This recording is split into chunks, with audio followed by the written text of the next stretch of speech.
if we're all ready, we'll start rolling some dice in anger. So this is... Like, subscribe if you're out there and you're not us. We can Yes, please do like, subscribe, comment. And comment. Yeah. Unless it's mean things about me. That's... We've got a private email address. You can send them directly to him. Yeah. abusemark@gmail.com. I am so registering that account right now. Hashtag read them, boots. but you can definitely send them there. So we are Dragonlance, Shadow of the Dragon Queen, session 19. We left last session having met the dwarves that you were sent to liaise with from by Nezra from Heart's Hollow. You'd infiltrated the cave that they were going to set up their camp in after they told you that Draconians had moved in. You found a nest of Grick, managed to exterminate them, and moved further down into the cave, where you discovered that indeed there were Draconians. So we finished the session with Leggit scouting out this lower chamber with the rest of you staying on this ledge here. All of the Draconians are moving around. You've got 5 Bars Draconians and 1 larger Sivak Draconian. The drop in front of you 3 guys, that's 40 feet to get onto this ledge here. This ledge is 50 feet to get down onto the deck. What I said to you... What I said to you last time is if anyone, pretty much anyone other than Leggit, moves down onto here, it's going to be a stealth roll to see if they hear you. That's where left off. We're happy? Yeah. Can I start the session by casting Minor Illusion, just to distract them away from the cliff edge or the drop, just to make our descent a little bit more unnoticed? Yeah, sure. So what have you got in mind? So I was thinking of casting a other female Draconians. No. You can't go there, unfortunately. Okay. I think they're genderless. Right. In fact, I would just cast a image of a Knight of Solamnia in the corner here, if I can, Dave. Yeah, sure. Okay. So from your position there's going to be a Knight of Solamnia appear here? Yeah, or just above, just to, really directed away from. Okay. So as you cast your spell, I'm assuming that your range for Minor Illusion, you. I best check first, actually. That's my point. There's got to be 60 feet, surely. Could even be 120. I'm pretty sure it is. Illusion is. Oh no. It's 30 feet. No, it's not. It is. Oh, Andy. It's got to be. It's only a 2D image, though, isn't it? But I mean, that still scares the shit out of me. In fact, that'd probably be scarier than a real Knight of Solamnia walking in if a 2D one walked in. What the fuck is going on? like a budget, the budget miniatures on paper disappear. Yeah, if it was a real one, I'd just assume that some bellend in fancy dress had broken into my house, which is bad enough. A 2D one. No, I wouldn't like that at all. Go on, Andy. I forget. Said anything, Dave? Yeah, if I can only cast it for 30 feet, I'm bound by this bit here. That's all this area. Yeah. which is no good to us whatsoever. Cool. Dave, Okay. how high is the ceiling where Leggit is stood?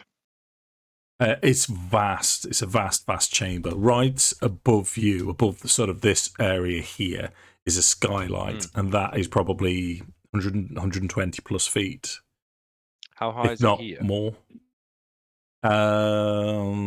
It's going to curve from the wall in sort of like a dome with this opening at the top. So the wall will curve around the ceiling itself as it curves. Let's say at least 60 feet. Okay.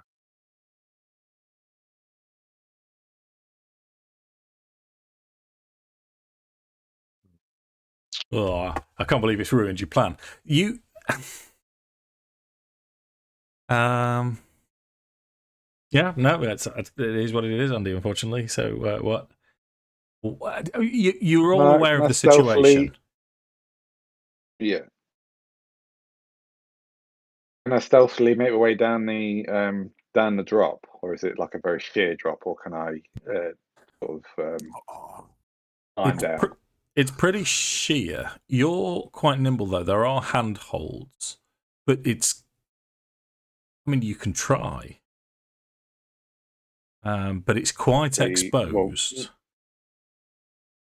Yeah, Kender is very little, and it's dark.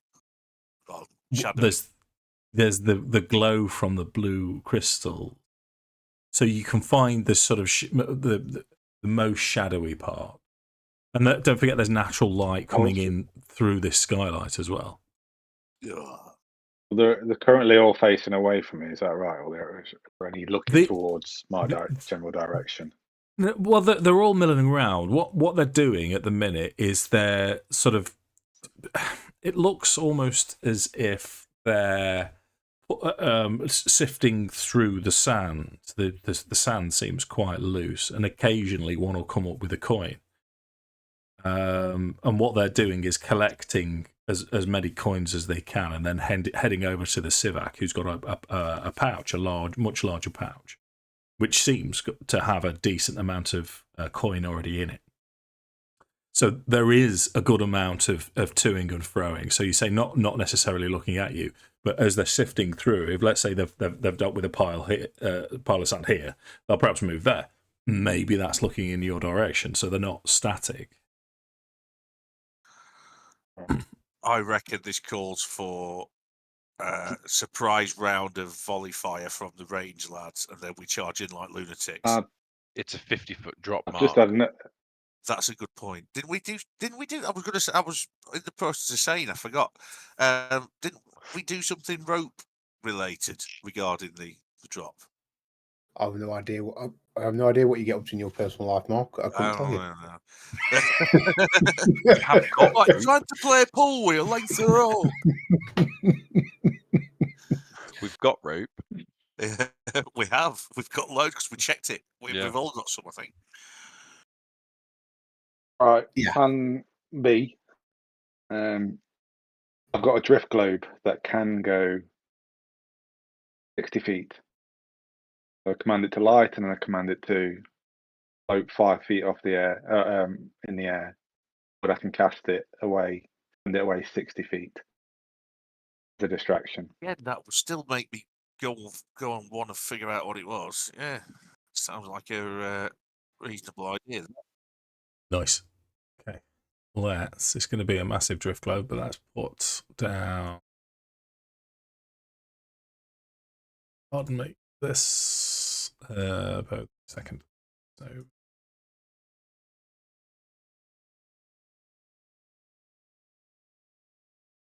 Okay.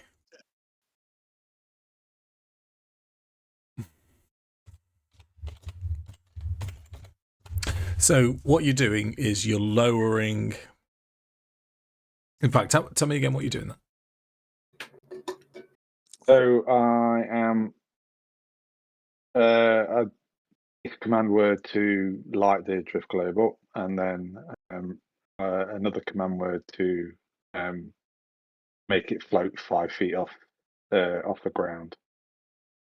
And I presume it doesn't, if it's falling off anything, it's just going to float. It's just going to float down to where 5 feet off the ground is at the lower level, if that makes sense. Yeah. And then I can send it out 60 feet.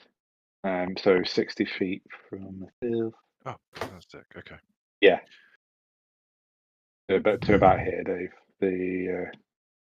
Oops.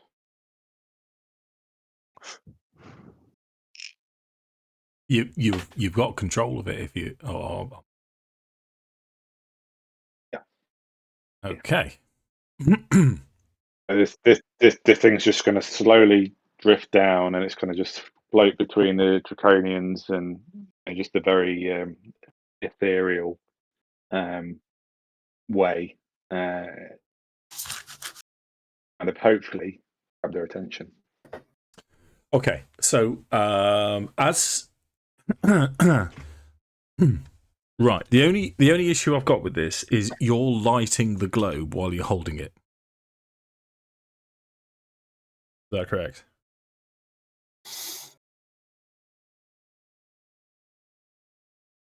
This small sphere of thick glass weighs 1 pound. If you're within 60 feet of it, you can speak its command word. So no, it can.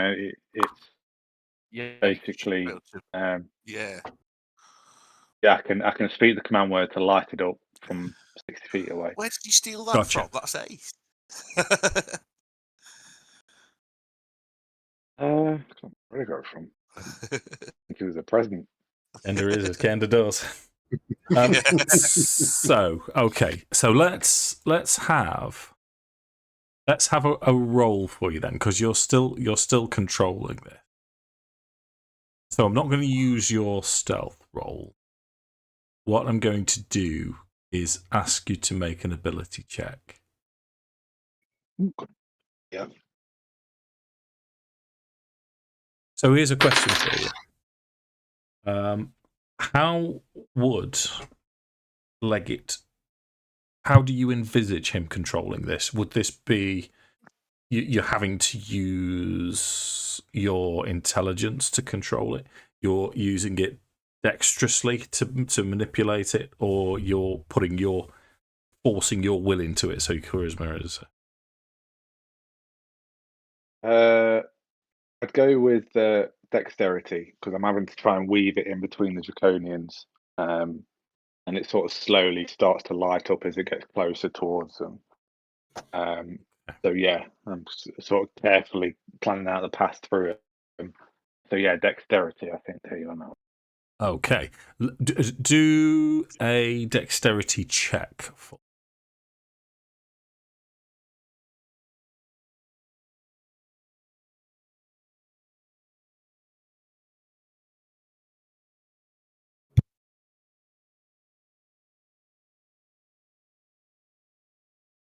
Okay. Right. It's not going to get too far. So what I'm going to do is, as you push it out, are you pushing it straight into the center, or are you hugging a wall? Which direction would you be going? Yeah. Kind of just it meanders through the center here. Okay. Kind of tries to finish up here. Well, with a 5, what I'm going to get you to do is roll a stealth check for Leggit, and it only gets to here before the movement of it. One of them notices, and as soon as one of them notices, you hear a sort of a sharp. Sounds like a guttural barking noise, but with and it almost sounds elvish towards the end. It's a language that you've never heard before, and they all instantly spin round towards the drift globe. Let's see if they see Leggit, though, if you want to. Stealth. Of course. So you manage to press yourself into the wall. The rest of you can see what's going on. You can see the drift globe, and you can hear the cessation of digging noises, and you can see the drift globe itself. And Leggit, you down. Anyway. if we didn't sort out any way of getting down? How are we going to do it? Ropes. Is there anything we could tie the ropes to, then, like a stalagmite or something? Not well currently. You. It's fine. It's fine. I've while things have been going on, I've double checked. I can cast Featherfall. Right. Okay. So So we what's all going to try and happen? I didn't want to say anything too early because I wasn't sure if I could, if it was locked in as my special ability. But I can use it once for free, and then I can cast it using spell slots. So I can drop you all down. Well, we'll try and climb down first and just waste your spell if one of us fluffs it. Well, what's going to happen is you hear another sound, and it sounds like an order, and you now see. Just make sure. Yeah, I mean, Kelevendros could easily see approaching the drift globe now, but concentrating purely on the drift globe is one of these Bars Draconians as he starts to move closer with his sword out. So he is moving carefully, cautiously, giving you the opportunity to do something now if you wanted.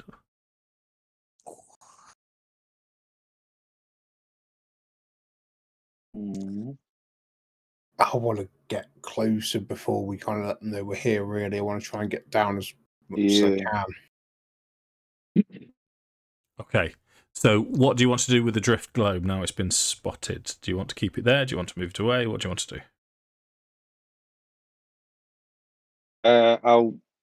I'll move it quite quickly now it's been spotted because it's kind of hovering above the ground, almost as if it's got sentience about it, and it's just going to zip to the middle of the room, basically, to try and again get their attention. Okay, so it's going to try and go past this time. Through there. Yeah, quite quickly. Yeah. Okay. Does it have statistics? Does it have armor class and whatnot? The drift globe. What, mate? It doesn't, does it, Andy? No. No, it doesn't. What? It's indestructible, Dave. That's what it is. Yeah, all right, nice try. Shameless. Shameless, that is, Sam. Tom, we've had this discussion. When you've played Strahd with Dave, then you can comment.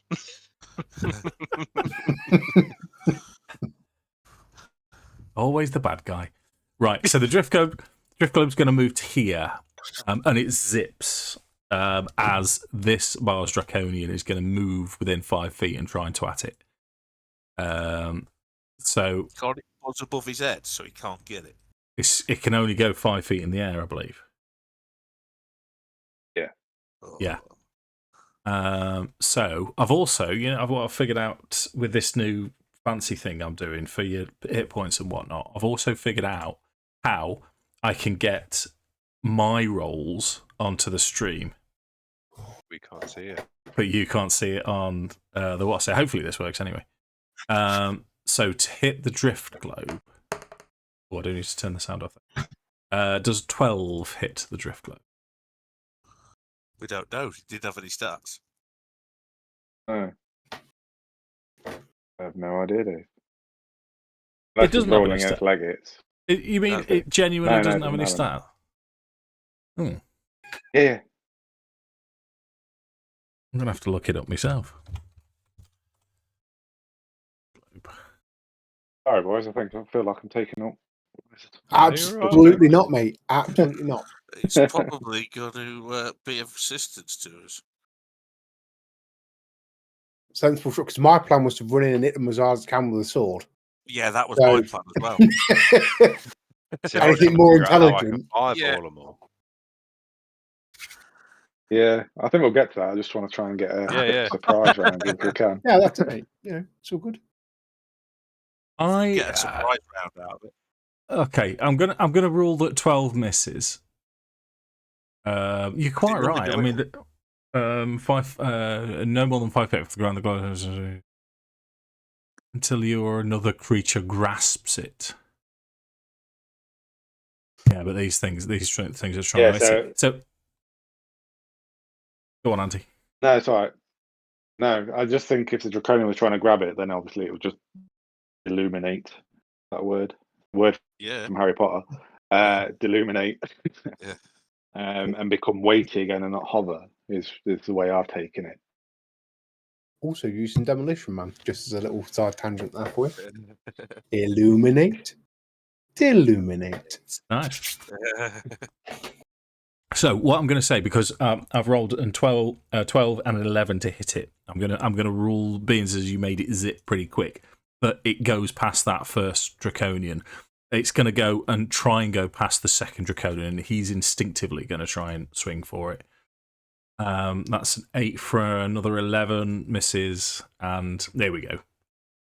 Right, so now this one, with his second swing, Leggit would see him destroy the drift globe as it explodes in this phosphorescent glow. Like, if you break one of those phosphorescent tube type things, and there's smoke and powder and dust and sort of spotting magical effects all around, momentarily blinding the Draconians that you can see.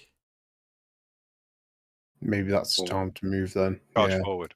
Yeah. Can I issue? Can I usher the other guys down? It's like move now. Yeah, would you be watching out for a signal anyway? I would strongly suspect. So, okay.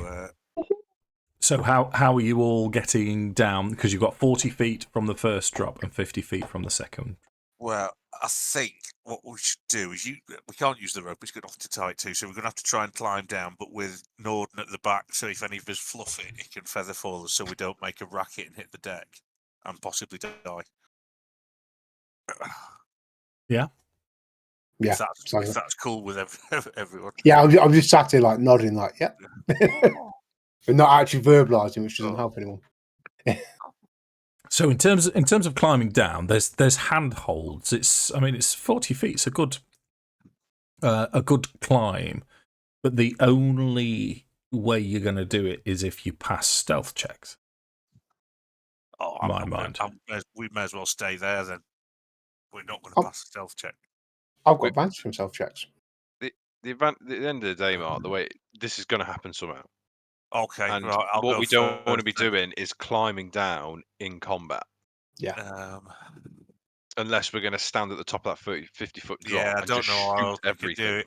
Without, I think we're probably just going to have to let them attack us for a couple of rounds while we get down, probably. How do they get up if we can't? Exactly. So we can get to where Leggit is and just shoot. Right. Good idea. Right. So I'm going to try and make a stealth check. Except the big boy might try and escape if we. All right, Tom. One thing at a time. That's my stealth check. Fire at 6. Yeah. That was never going to happen. So, everyone else, you all managed to get down, but you've created enough noise for them to become aware of you. As they spin towards you, let's roll for initiative. Roll. If anything, I do have the high ground. Stealth check with utterly failed. Wow. Well, actually doing all right. This is probably the first time I've had high initiative in this game. And look how much is going in front of you. I know. I've rolled natural 20s and been third or something before now, I think.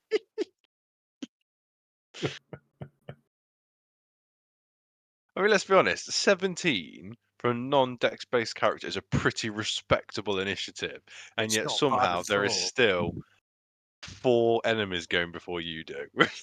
Yeah, it's a 16 on the die. Natural 16. Okay, so it is Leggit first then. What do you want to do, Andy? Wait. I'm going to try and cast Sleep on the Draconian Sivak. Okay.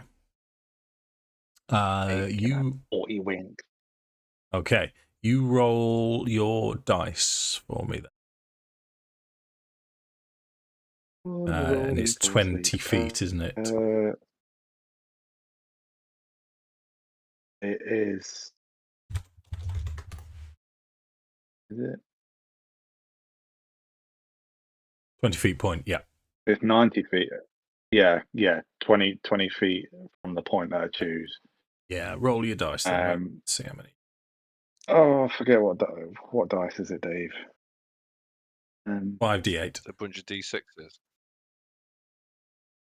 It's 5d8 at first level. You get an additional 2d8 for first slot above first. I'll cast it at second level, please, Dave. So that's 7d8. 7d8. Let's go. 78. All them dice. 39. Bad. Okay. Not bad at all. Yeah, that's pretty good, mate. That's above average. Above the medium. So as, because Leggit will see this now, you're still, in theory, you're still stealthed. You're still sort of quite well hidden. So you know what? I'm actually going to give you a surprise round as well. And not only that, Mark. Roll my stealth? No, unfortunately not. What I'm going to say to you, Mark, is did you want to go and do your thing while we get words for the Mark game?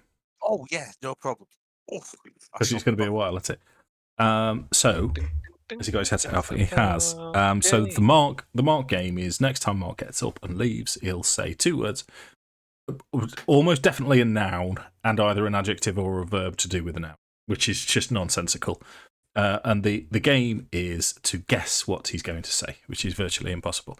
If you get it right, if the players get it right, they get a free magic item. If someone comments and they get it right, then the players get a free magic item. So we have Jason, one of our viewers. Hi, Jason. Thanks for watching. Hello. Carry on. Has gone with summon. Wanted to keep it simple this week. Yeah. Sam? Doris? Come back to me. I was going to say that's 3 words, but Tom? Cucumber. Cucumber. Andy? Chinchilla. Chinchilla. We've had chinchilla before, but He's not said it. Go on then, Sam. Eviscerate. Is it eviscerate? Eviscerate. Yeah. I am all English language out. I'm literally scraping my way through my final assignment just to get it done. I've got no mental capacity for the English language. Yeah, it's not good. It is, Sam, not it. Eh? It is, not it. We can get that work out, mate. Absolutely. Always that always reminds me of the Blackadder sketch where he's visiting the wise woman. Have you seen that one? The wise woman is a yokel, and she's supposed to be able to predict the future, and he turns up and it's a complete sham, and she says to him, that it be, master, and he turns to her and says, yes, it is, not that it be. I'm not a oh, and then he says something else. It's very funny.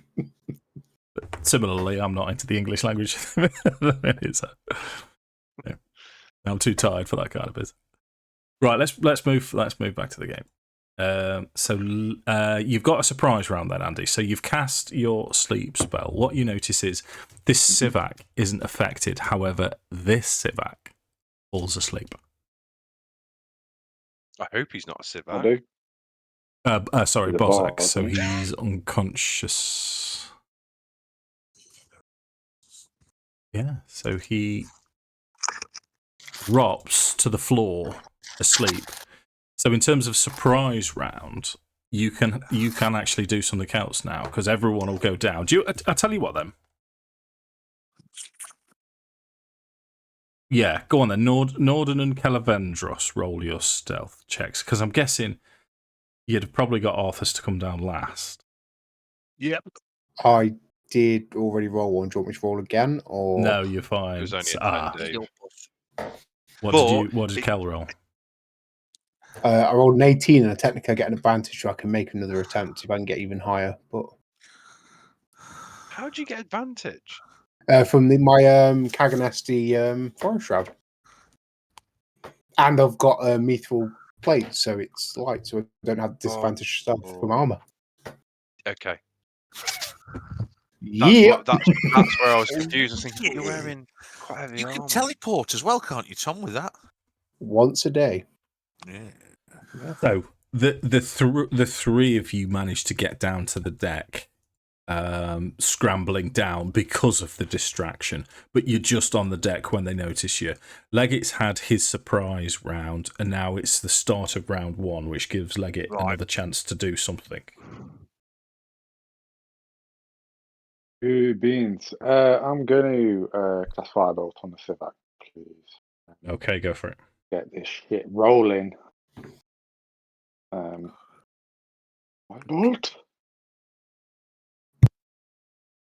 20 hits. Solid hit. 10 points of fire damage. Okay. So 7 slap in the face. yeah, as the firebolt leaps from your hand, the Civac is now pointing towards you with this two large serrated swords, and he seems to be barking in this language, pointing straight towards Leggit. Movement and a bonus action.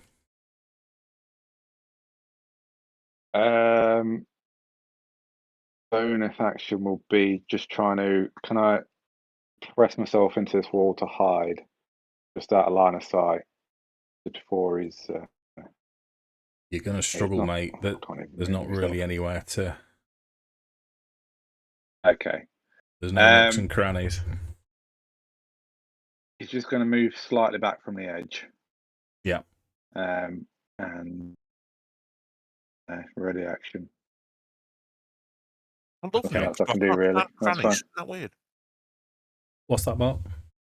So I love nooks, but I can't stand crannies. Don't you think that's weird? What's your opinion on niches?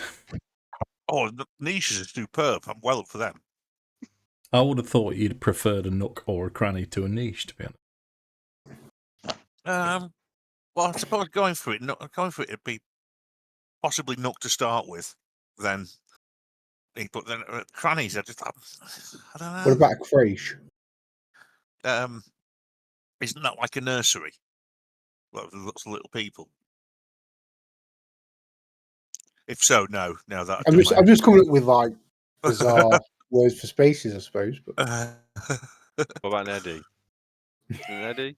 Eddie. Well, Eddie, that's a current, isn't it? Yeah. A current. Mm-hmm. Yeah, not an actual current that, as in like a dried grape. It's a calm bit of water, isn't it? I thought it was a swirl of water. Are you trying to hold up? Are you trying to drop words into Mark's brain? have you all got dictionaries in front of you, and you're going to say every other word other than the one that you've chosen, hoping that he'll go for that one? I'm just trying to I sound don't have dictionary, but I've got a phone. I'm just trying to sound intelligent, Mark. So the Civac is his wings spread from his back, and he's going to fly onto the ledge right in front of you all. Oh no! He's got a choice of 4 of you to attack. I'm going to start making a new character. He's let's see, how smart is he? I think he's not dumb. Not dumb. So as he lands, as he's taking off here, you can see this sort of evil grin on his face. As he comes around the corner, you can see there's 4 of you now. But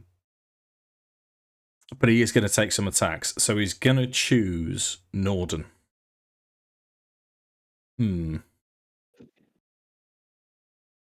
As the... yeah, okay. Yeah, it is. Sorry, Sam. It is going to be you. I should have been in the middle. So rated sword swings towards Nordan for a 12 to hit. Get out. Seriously? Yeah. That's a miss. Second attack is 18. Quite sorry, Dave. Just to interrupt you after the first attack, as per the sentinel feature, I would like to take an attack back, please. Sure, go for it.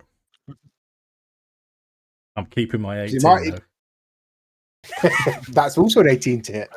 Yeah, 18 hit. 13 points of damage. Not bad. Only because if I hit him, it might make him think about a different target. Do you know what I mean? Gotcha. Well, I wanted to do it. That's why I wanted to do it when specifically in the introduction after the first attack. Yeah. Well, he's hit. He's 18 to hit Nordan. I'm going to, as a reaction, cast Silvery Barbs, Dave. Okay, so he re-rolls. Oh, who do you give the advantage to?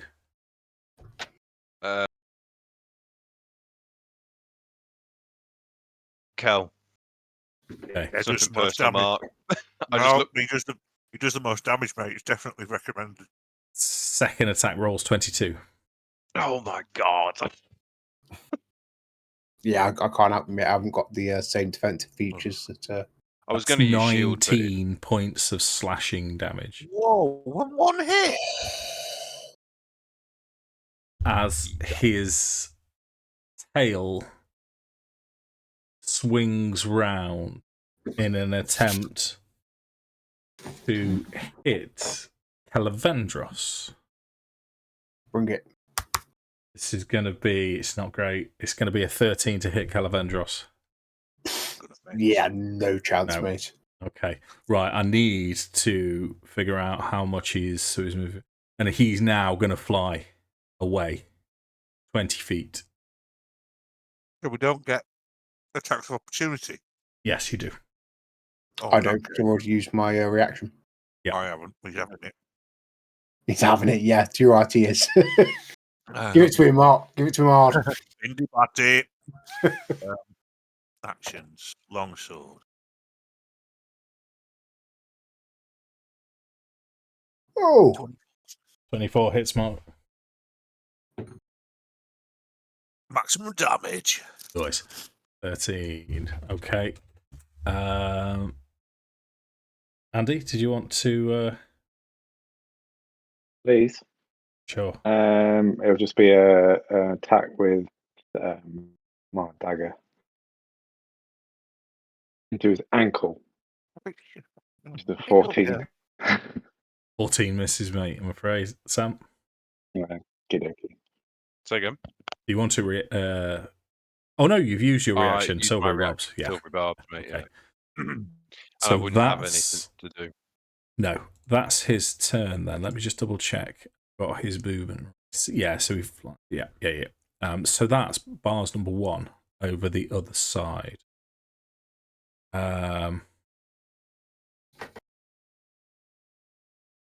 You see this bars leap onto the rock as he spreads his wings. The wings of the bars aren't as effective. They're gliders, not flyers. So he's moved 10 to there. And then he's going to...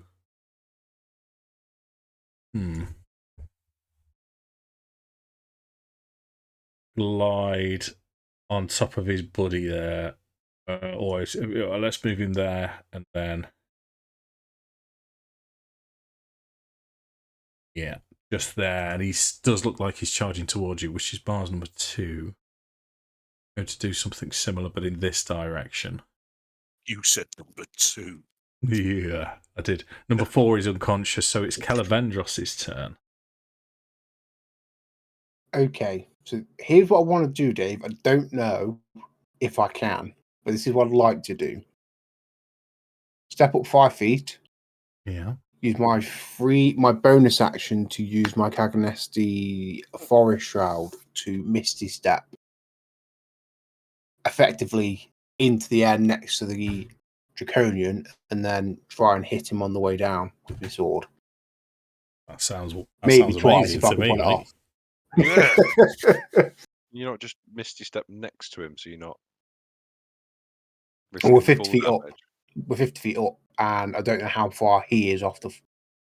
That's right, isn't it? We're 50 feet up on this side, aren't we? You're 50 feet up on this thing. He's glided relatively close to the floor. He's not staying high. Okay. I mean, you don't want to be 50 feet up because you're going to take the full damage, aren't you? That's what I'm saying, Tom. Yeah, so could I jump and then Misty Step once I've fallen 20 feet? That's exactly what I was thinking.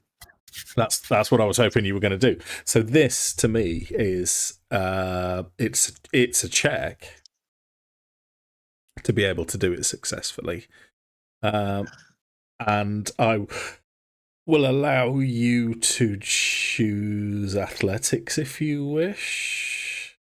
Athletics. Yeah, I don't want it to be acrobatics. I definitely want it to be it's not. athletics. Yeah. Press guidance, Dave, and give him a hand. Not really in a combat situation, mate. It's you wouldn't know what he's trying to do, and he'd have to sort of stand there for a second while you. I believe it's an action as well for guidance, isn't it? It is, yeah. Yeah. Of course, we could forget in combat. So what I'll do, I'll let you know your DC as well. Okay. It's not overly difficult, I would suggest. So I'm going to go with 13. 12. I'm going to go with 12. I need a 5 or higher. Come Okay. on, son. Why would you put that energy out there, Tom? But I want you all to cross your fingers and hope I get better than a 5, mate. That's what I'm saying. I'm doing it. Yeah! No, that's a fail, mate. I rolled a 3 for a fun. Oh. For a, Why no. would you put that energy out there, Tom? So what I want you to do.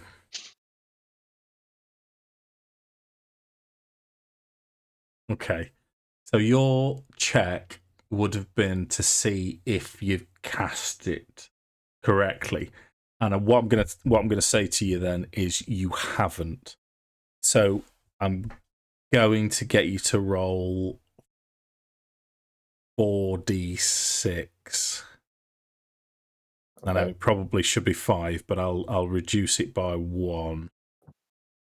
You're going to take that damage, but then you'll have the rest of your movement. okay. After that, if that seems reasonable, so you can still use your Misty Step or movement. Yeah. It's a That's solid a hit. lot. A 2 5s and 2 6s. Yeah. On 46. Yeah. That's you want to roll that when you're rolling characters, don't you? Yeah. And I might be at this rate. I might be rolling a new one real soon. So you're on the deck. You've moved 10 feet, so you've got 30 left plus your whatever you want to do. So we're going to go straight to there. Yeah. And then we're going to hit him in the face twice with my sword. Go for it. The first one's advantage because of silver bobs. Okay. Well, it was more of a question. I said it as a statement. It Yeah. was more of a question. Yes, you do have advantage. So 26. It's to hit. If that doesn't hit, I'm going to pull my pants right now. So 19 on the die. No, it's not. Going to re-roll that one. Bear with me. Okay, so 7 plus whatever you roll. For 11 points of damage. Nice. And attack number 2. A 15 to hit. 15 misses, mate. Yeah, I thought it might. Okay, is that turn? That is turn. But Okay. I feel like it was worth it because, we've done some pretty gnarly hits now to Big Boy. Yeah, Fair enough. They are. Okay, so what you're going to see now then?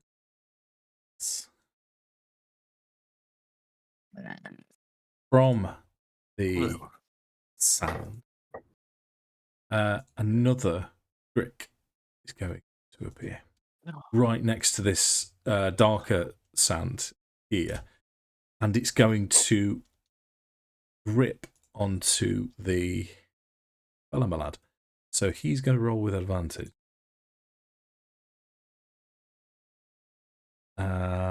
And it would be a crit roll. Yeah, next he's incapacitated, isn't he? It is. So damage taken is going to be 10, but then he does get his. I've done that all wrong. Never mind. It was right. So it's going to be a beak attack. 6. So 10. Let me just roll this, and I'll add it to it. 5. So it's another 5 points. Right. So now I'm going to do the beak attack with a new technology. Ooh. Because I get to see the spinning dice when I do it this way as well, and it just rolled off for 20. Yeah. But it will be the critical. Yeah, it's depressing when your computer teases you with nearly a 20. Yeah. 7 plus 7. Yeah, so he basically, this Grick seizes this Draconia, starts laying into it, almost as if he's trying to eat it and pull it back. But as we know, when this Draconian dies, it does its thing. This gas explodes around it. So, come on, fail. Well, Andy. Fail. Yeah, it fails. So the Grick is considered restrained. And you can see now it's thrashing about. It can't believe what's happening to it. It just doesn't understand, doesn't have the mental capacity to understand what's happening. And it starts thrashing as Arthas gets his go. DM, yeah. Is that Sivak also not in the effect range? I'm hearing you. And it doesn't specifically say it doesn't affect other Draconians. But I was going to skirt over it.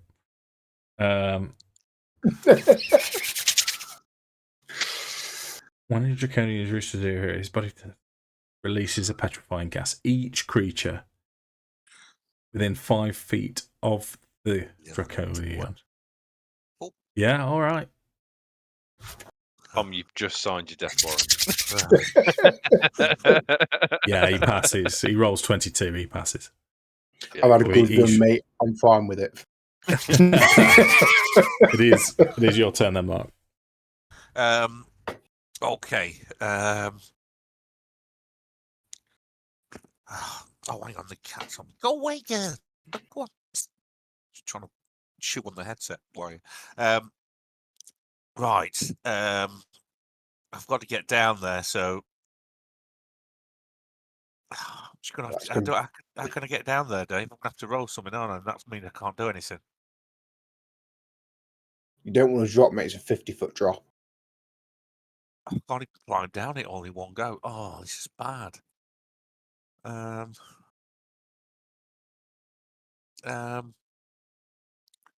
if you moved and if you use a move and a dash action, could you climb all the way down? It's half. No, I couldn't even do it then because it's half your moving speed climbing, isn't it? It's only get. Oh, hang on. No, 30. It'd be 30. I could go down 30 feet if I did a dash.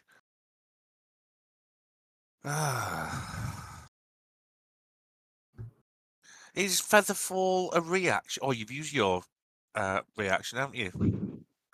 Yeah. I was sat here like, don't do it, Mark. Don't do it, Mark. I can't do anything. I don't know what to do. If you want me to Featherfall you down there to metagame, you could delay. 1 turn. You have to wait for me to go. I'll get my reaction back. No, I'm going to jump down. Give us the 5d6, Dave. So could you climb down the 30 feet and then drop? So at least you're down for your next turn, rather than take, because 5d6 could potentially be a lot of damage, whereas 2d6 is. Oh, I knew it ended up climbing down in. Oh Yeah, so I'll do that, Dave. So I'll make you. What check do you want? Till after me. What's that? I'm next in the order. I might be mixing my games. I can only hold one action. Oh, okay. I'm mixing my games up. You can delay his turn. Can you not delay your turn? You delay until after Sam goes if he's after you. Is Dave there? Yeah. No, I'm just thinking, mate. If you wanted to, you could. I know it's a Pathfinder. I definitely know it's a Pathfinder. You can delay your turn. Yeah, yeah. I know what you're saying. And then in Pathfinder, you constantly delay your turn, so you change your initiative order for what's it. So this in the cut and thrust, this is the action is kicked off now. So if Arthas is doing this, he's ready to spring. But if he's choosing to do this, that means there's got to be a penalty of some description. Yeah. Okay. I wasn't sure if it was in the D&D rules or not. That's why I said that. Well, this is the joy of D&D is you can make it up as you go along. So what I'll rule, Mark, is if you wanted to get down safely and wait for Nordan to have his reaction back, is you would lose your full turn. But on Nordan's turn, what I would be happy to do is to say that you make your way this far as part of. Okay, so I'll hold my held action will be to jump off, basically. Yeah. So and my condition will be when Nordan tells me it's okay. Yeah. I was only kidding. So what I'm going to do then is I'm going to move you to there. Okay, Mark? Nice one. Yep, that's cool. Yeah. So that's your turn, though. Yeah. Which I am next to. Thank you very much, Sam. That's massively useful. What's going to happen now is another Grick is going to appear from the sand. We only needed to wait another few seconds, and these Gricks would have started attacking them. 1, 2.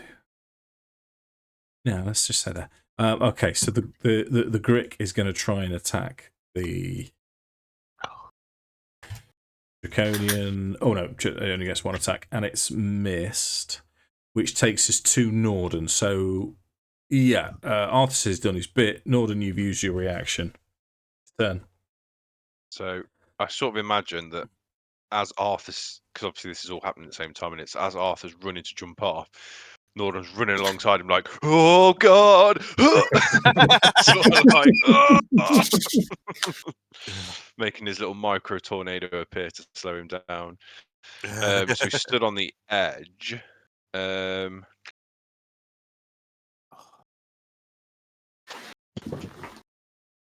going to spend 2 sorcery points to cast Firebolt at the big bad boy, Draconian Sivak. First, I'm going to do that as my bonus action. Okay. Yeah. Wow. Magical balance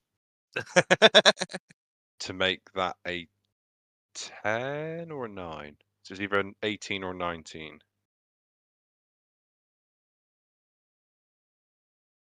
Yeah, no, that's fine. That 18 hits. Yeah, it's 19. Yeah. Yeah.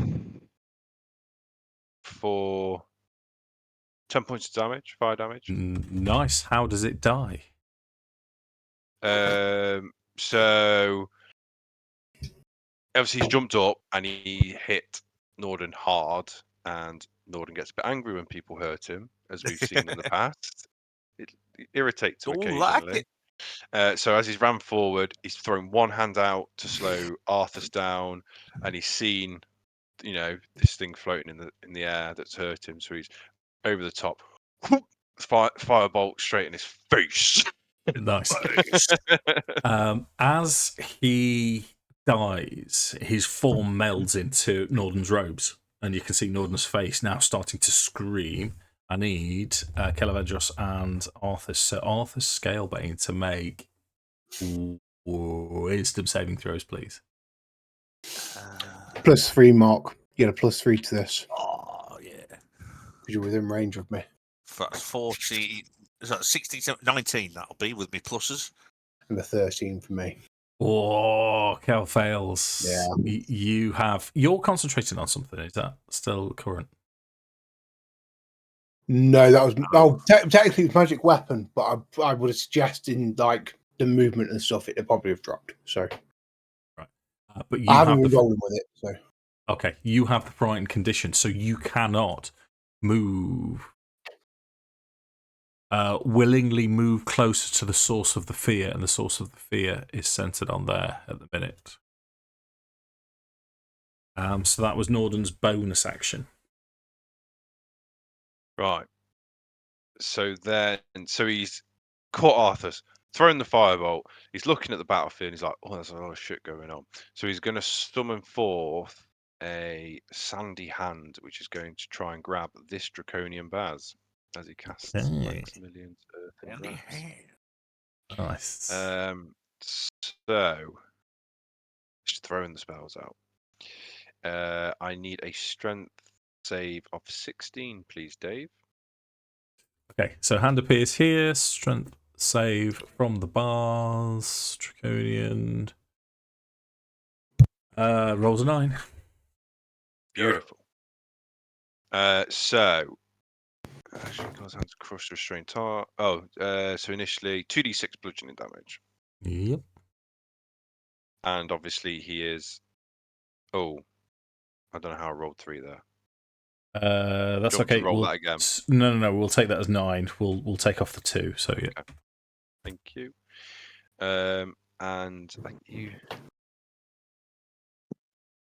Your class is restrained, and I am concentrating. Wicked. So he's just been a fucking whirlwind of shit. Nice. Eyes changing colours left, right, and centre, and yeah. That sounds ace. So what's going to happen now is a significantly larger Grick is going to appear from the edge of the sand.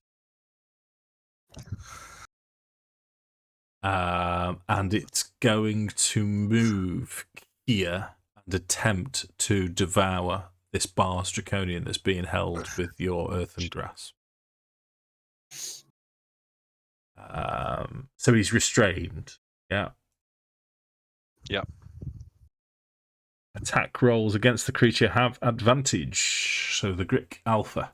This thing is huge. The other snake type things are a good 6 feet long. This thing's possibly 25 feet from head to tail, and it's absolutely massive.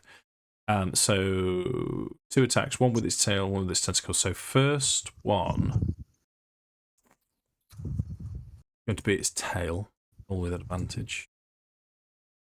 Oh, rolls 2 6s, 13, misses.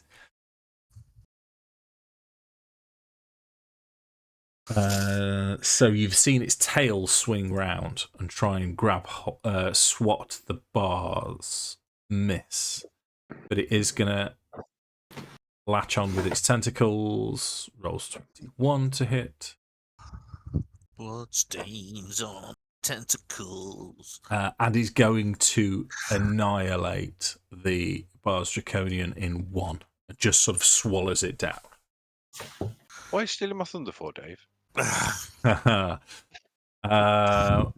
Well, unfortunately, it's not over yet.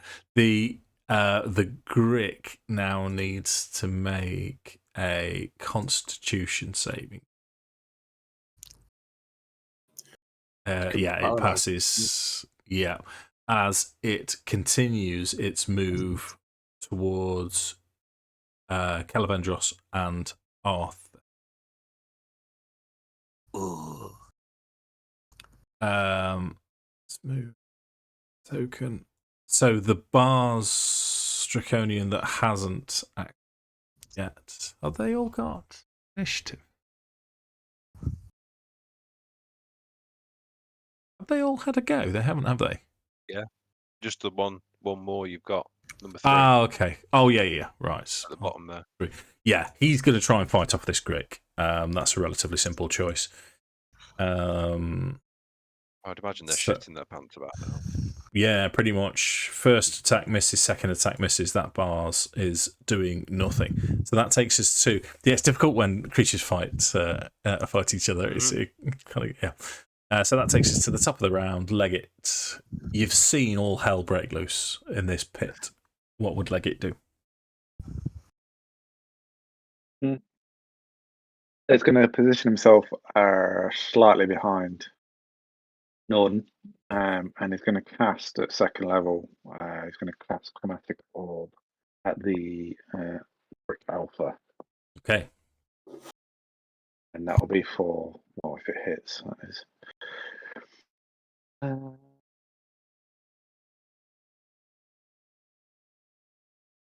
17. 17. What damage would it have been? We're not exfoliate. My turn, sure.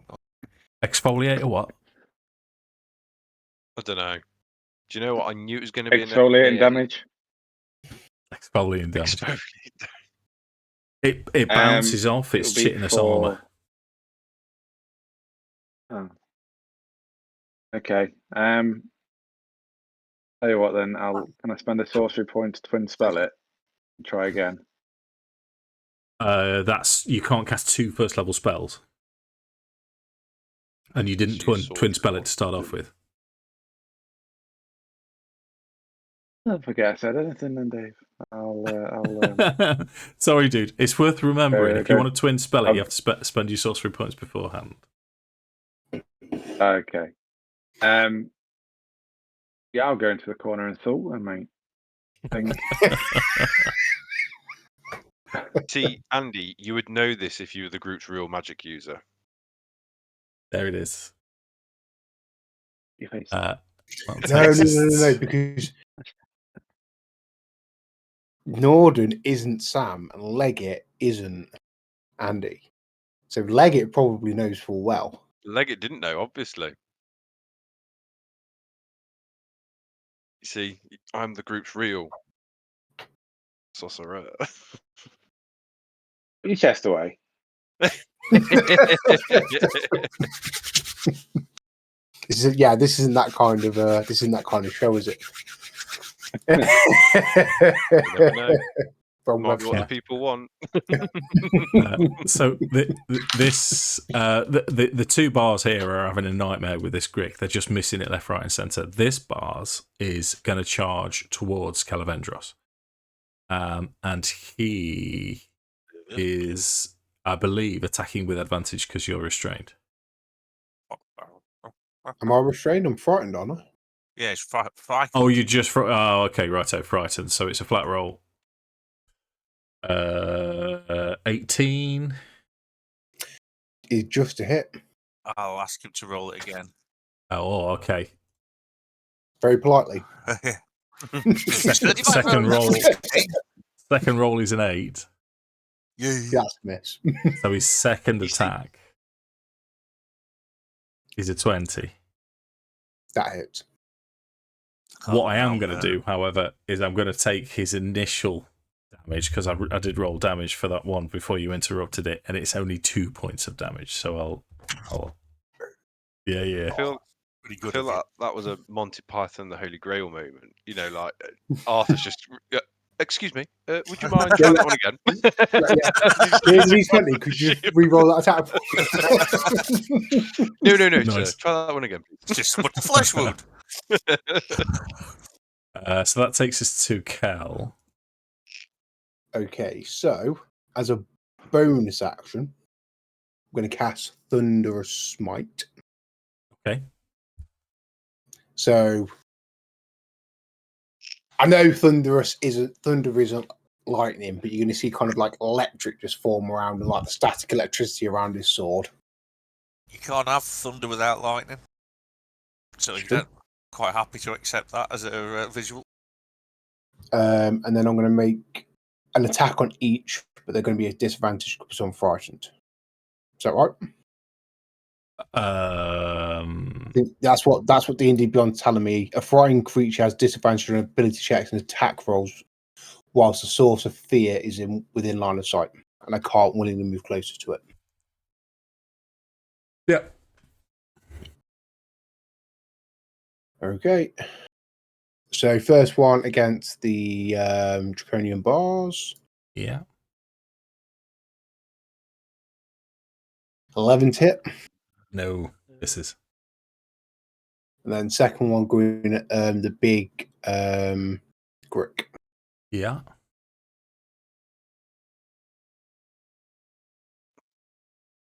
13 to hit. 13 just glances off his chitinous armor. This disadvantage is killing me. Yeah, you do at the end of your turn get to make another wisdom saving throw. See if you can shake off the frightened. Come on, +6 to wisdom. Come on. Come on, son, give it some This should pass. be your forte. Oh 9. no! 9 remains for another turn. So the Grick that was restrained from the bars gets to make a Constitution saving throw. Normal Grick Constitution saving. Natural 20. But that is, I believe, each creature within 5 minutes. As it begins to test, the creature must repeat the saving throw at the end of its next turn. So that's its turn over. It's resisted, but it's so Arthas now. Right.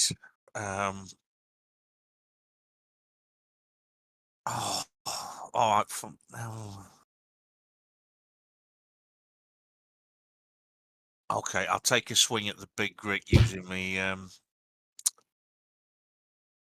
What's it called? You know what it's called, Dave. You know what I'm trying to say. Precise Badger. That's Precise Badger. So, we're going to go in. It's going to be advantage and everything. Mm-hmm.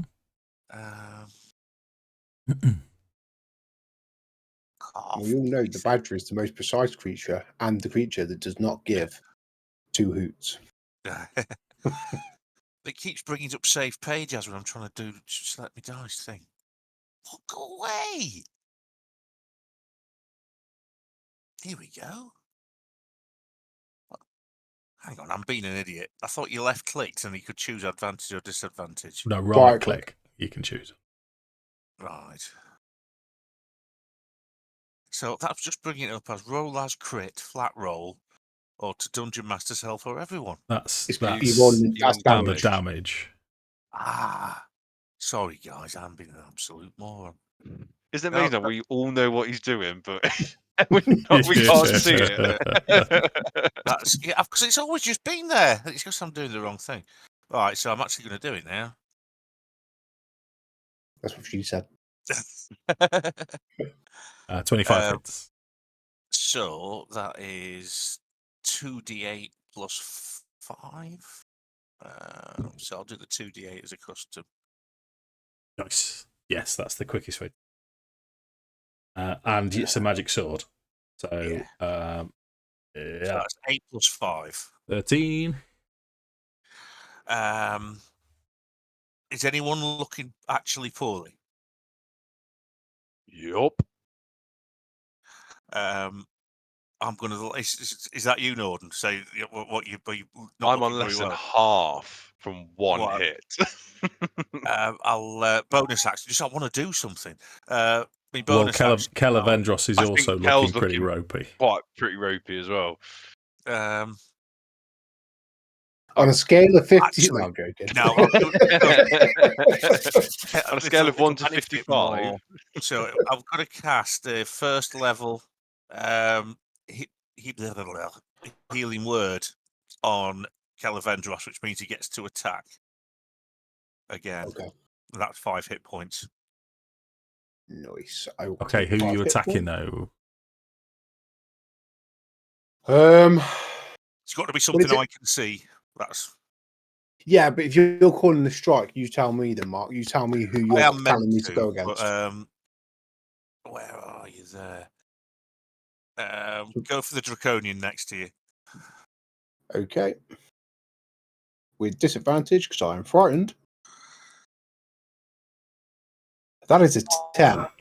It's killing you. Like the last roll, a 17 and a 3. It's a disadvantage. It's killing me. Okay, so Grick number 2 is this fella down south. So he's just going to try and continue to eat one of the bars. No, they're all rolling poorly down south. That's not much happening down there.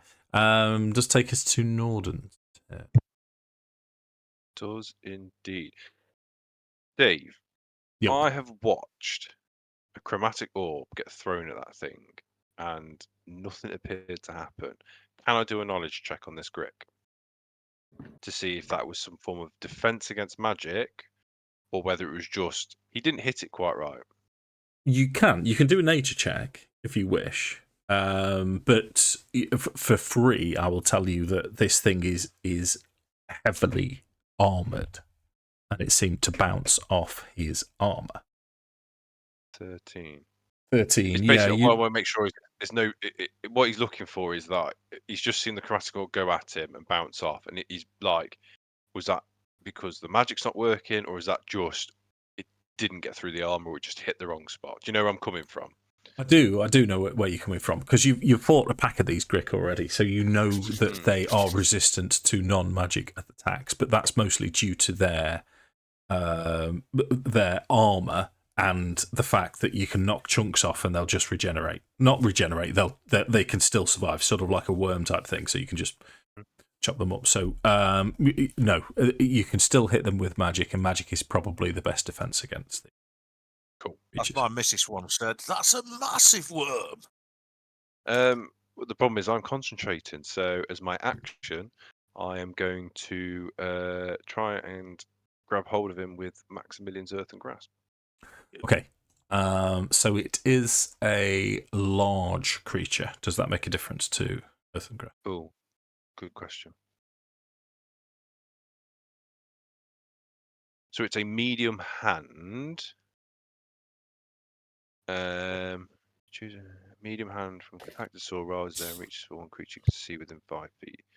Must make a strength saving throw. Nothing in there. It doesn't say anything about size. It just says that it's a medium hand. Yep, that's fine by me. So strength save for the Grick. Rolls 207. Well, rolls 2 actually. 6. So as far as I'm concerned, you got restrained. And damage. What? 2d6. I got 12. Did you? Wow. Oh, that's not come up. Yeah, you cut out when you said max damage. I was celebrating, and everyone's just like, nothing. Yeah, because we didn't hear you. Rolls not come through either. Okay. Was it not? No, it's not on mine. It'll catch up. It'll catch up. Oh, that's probably burst your bubble. That did. Yeah. So max damage, it's restrained and it's going mad now. How is it restrained? How is the hand grasping this 20-foot I'd long? imagine it'd have probably grabbed it from underneath, but towards the end where it's smaller. So he'd have looked at it and gone, I can probably grab it there. And do you know what I mean? Yeah. So it's probably shifted a little bit to grab the end of his tail so it can't move anywhere, like grabbing a dog by its tail. Not that I condone that at all as a dog owner. Yeah. So it's going mad. It's a surefire way of getting the dog to bite you. Exactly. So do not grab dogs by their tails. Yeah, because they'll bite you, and it's fair play to them. Anything else from Nordan? No, that's it for him. I'm sort of tied up here now. Right. So this Grick, as it's going mad, has kind of got 3 targets in front of it. So what I'm going to get, Mark to do is roll D6 and use it as a D3. So Bars is 1 and 2, Kel's 3 and 4, Arthas is 5 and 1. Yep.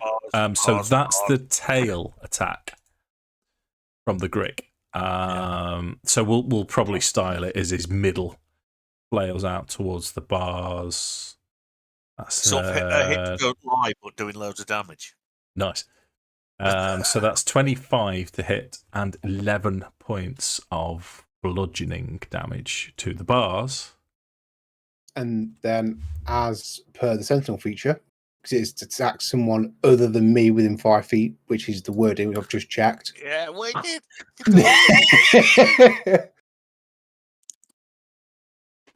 Against a target other than me, so it can be the bars as well. He's gonna. So it doesn't have to say friendly.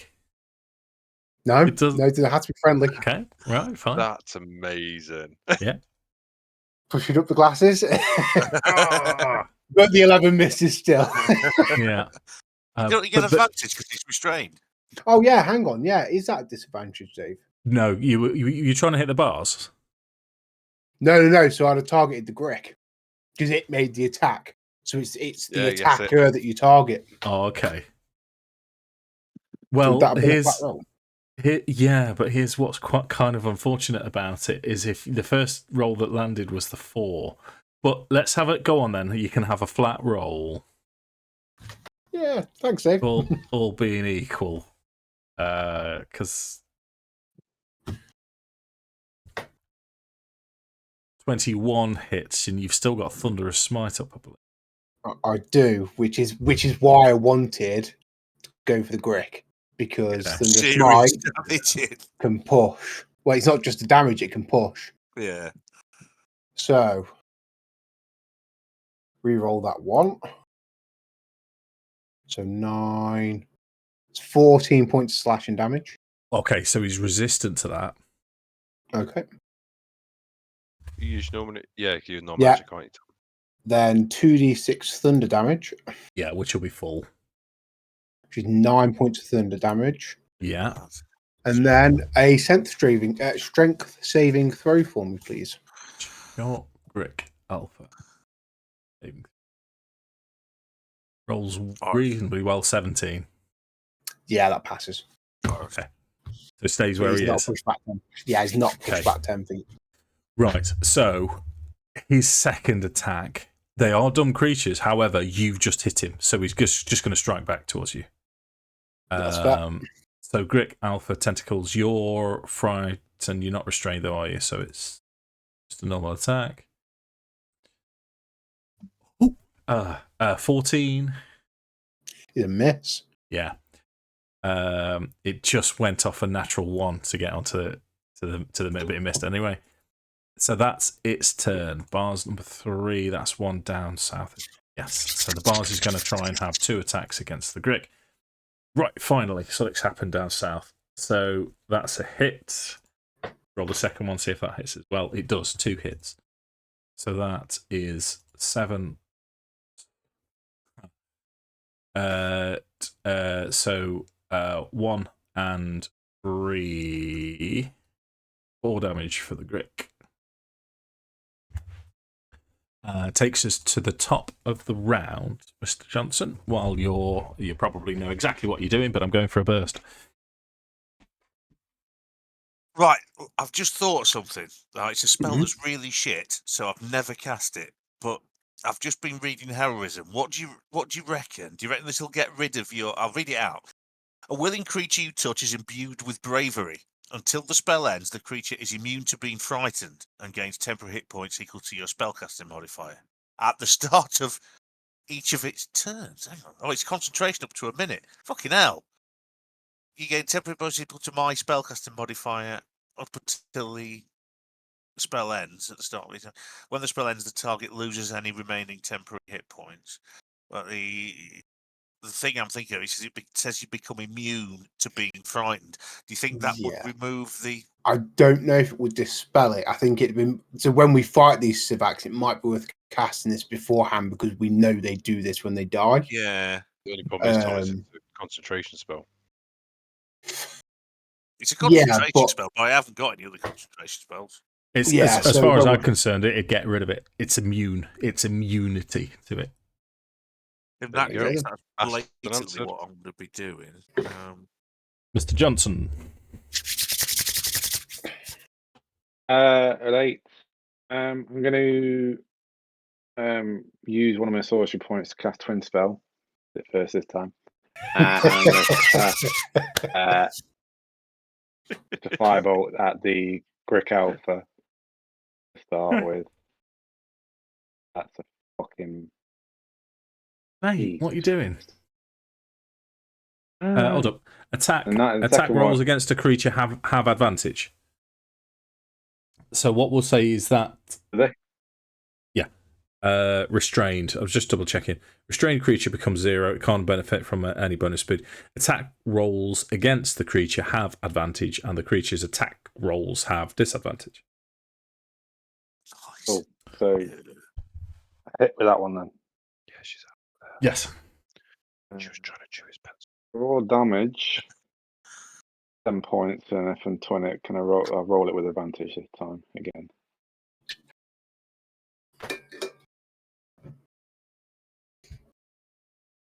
Oh, 23 hits. Yeah.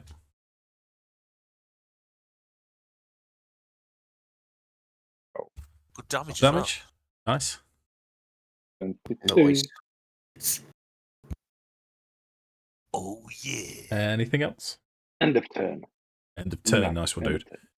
Okay, Bars Draconian down south. He's going to try and here we go again. So first attack is rolls a 2. Second attack roll 17. That's a hit. That's 7 3 damage. Bars number 2 is next to Kel. He is going to attack Kelevendros. That is... Hold up. Frightened condition. I don't get... I don't get advantage. So first attack is 10 to hit you. Nope. This is... Second attack is 5 to hit you. Like a little kitten in a sack attacking a man in armor. Use your turn, though. Not that I condone putting kittens in sacks, just to be clear. She's been getting it in bags a lot. Is this the animal cruelty session? I was going to say, I love how we say things. Right, we don't condone this. We don't do this. Well, should we get it all out of our systems? I've always wanted to eat a turtle, but you know when you read about the Galapagos Islands, how the giant turtles they basically became extinct because they were that tasty, and they were like, no, we'll take them home. But it's kind of tasty. Years before they managed to get one to Britain, because the sailors always ate them on the way home. It's like, we can have bread with maggots in it and weevils, or well, yeah. Obviously, I wouldn't. But if there was a taboo type of animal that you would be allowed to eat without ramifications, then turtle, tortoise. Can we soundbite that? I've always wanted to eat a turtle. Just like put it on a loop and auto tune it and turn it into like a. Did you hear about the fella who had his leg? Well, he had to have a leg amputated because of I don't know what reason, but anyway, he had to have a leg amputated. I know where this is going. This is going to be bad, isn't it? He asked if he could have it which obviously they'll give it you if you ask for it, is your leg. And he says he cooked it up and had it for dinner with a few of his mates. This He is how thought I it saw was it going. Yeah, he thought it was the only possible way to eat human flesh without any guilt, because it was his leg. It's just like, if I can't eat my own leg, what can I do? yeah, I think I'd go for human being, but she's gone. I wouldn't murder someone for it unless they really piss me off. We've opened up a can of worms here, haven't we? Yeah. So, just a quick question, Dave. Yeah. Go back to the game. Yeah. I'm no longer concentrating on Thunderous Smite now because I've hit something. That's right, isn't it? If you say so, yeah. Just checking. Well, yeah. So it says the first time you hit with a melee weapon attack during the spell's duration, your weapon rings, blah blah blah, does the extra damage additionally target. So once you've hit, it goes, doesn't it? But that sounds no, I don't think so. Oh. So let me read it to you, then you might see where I'm coming from. The first time you hit with a melee weapon attack during the spell's duration, your weapon rings with thunder that is audible within 300 feet of you, and the attack deals an extra 2d6 thunder damage to the target. Additionally, if the target is a creature, it must succeed on a strength saving throw or be pushed 10 feet away from you and be knocked prone. So that says to me that once you hit something with it, that's it. Spell goes. It does actually, doesn't it? Yeah. It's weird that it's a concentration spell. Because you concentrate on it until you hit. Yeah. Because that's how you hold it, isn't it? I suppose. Yeah. Just checking that my understanding of it is correct. Yeah. Okay. I'm envisaging it now as a crackling aura around the blade like lightning. If anyone knows it, like Mongoose in World of Warcraft, if anyone knows what that looks like, that then just goes off when it makes contact with something and makes them unhappy. But yeah, so as my action, I'm the same again. So one attack on the I'm going to attack the Grick first and see where we get to. Okay, so this is a normal attack because it's restrained. Yeah, yeah. So, come on. Oh. Natural 20! Natural 20. So I'll there it is. make this a Divine Smite as well with the level 1 spell slot. +7 to hit. Okay. That's rubbish. Only?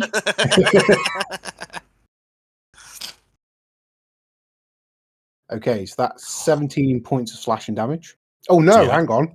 No, it's not. There's 2 Jews there. Yeah. So 13 plus 9. 13 plus better. 9. Yeah, that's a lot better. 20, yeah, and then straight damage. Use the spell slot. That's killed it, mate. Nice. Okay, so can I keep the spell slot? Yeah. No, because it's resistant to that damage. Yeah. So you're gonna need your to finish it off. Yeah, because it was on. What did you roll? 20. It was 22. 22 damage. So it was on 12. Annoyingly. D8. So then it takes, even though it isn't going to be enough, it takes 11 points of radiant damage. Well, it'd be 4d8, I believe, but yeah. Yeah, it would be, right? Yeah. Because it's a crit, wasn't it? Sorry, I'll roll 2 more. Even though it's irrelevant, I'll roll them because, we like to roll dice, don't we? Dice in 20 points of radiant damage. Yeah. Okay, so it was being restrained and it was thrashing around. How does it die? So I think it's just like bringing the sword almost executioner style over the head, straight through where its head is. And as it comes through, that kind of platinum night we've seen before from the Divine, the kind of like the radiant flames kind of ignite as the blade comes down and just puts out. A sausage. Nice. Anything else from you? Yeah, second attack. On Matey in front of me, and this will obviously be at disadvantage.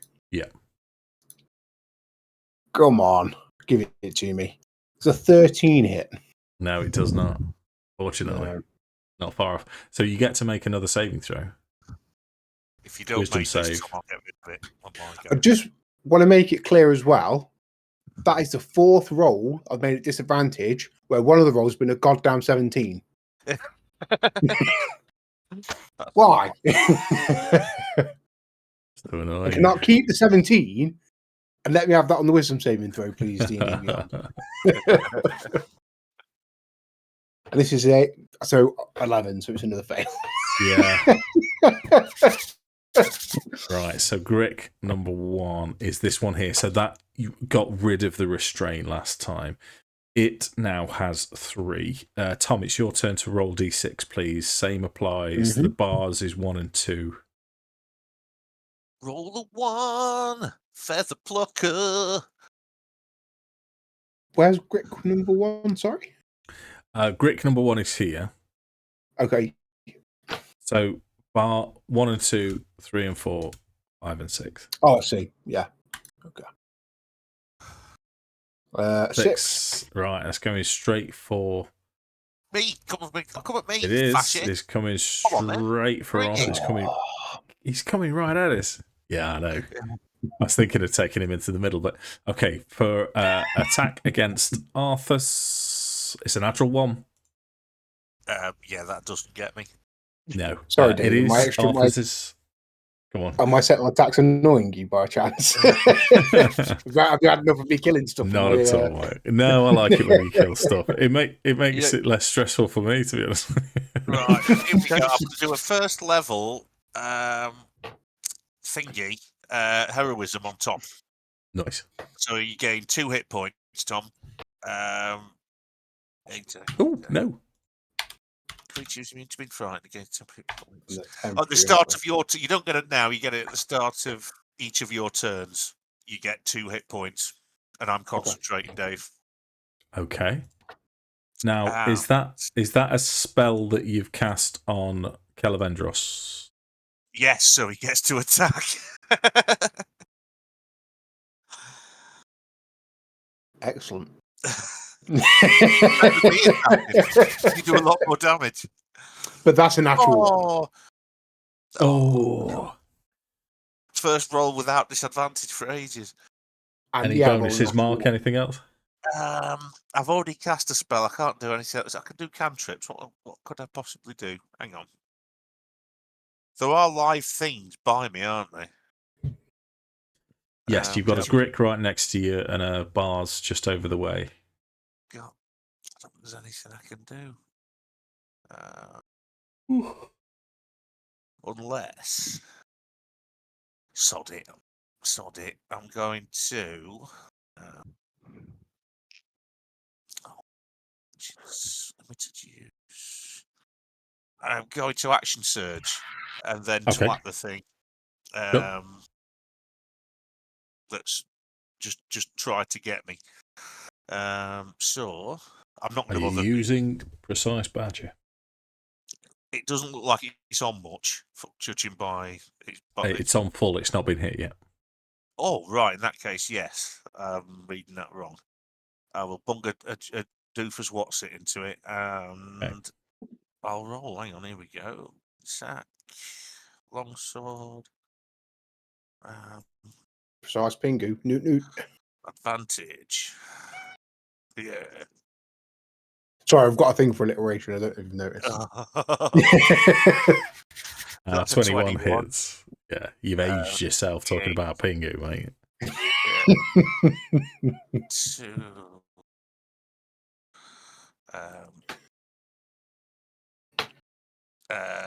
9 plus 5, so that's 14.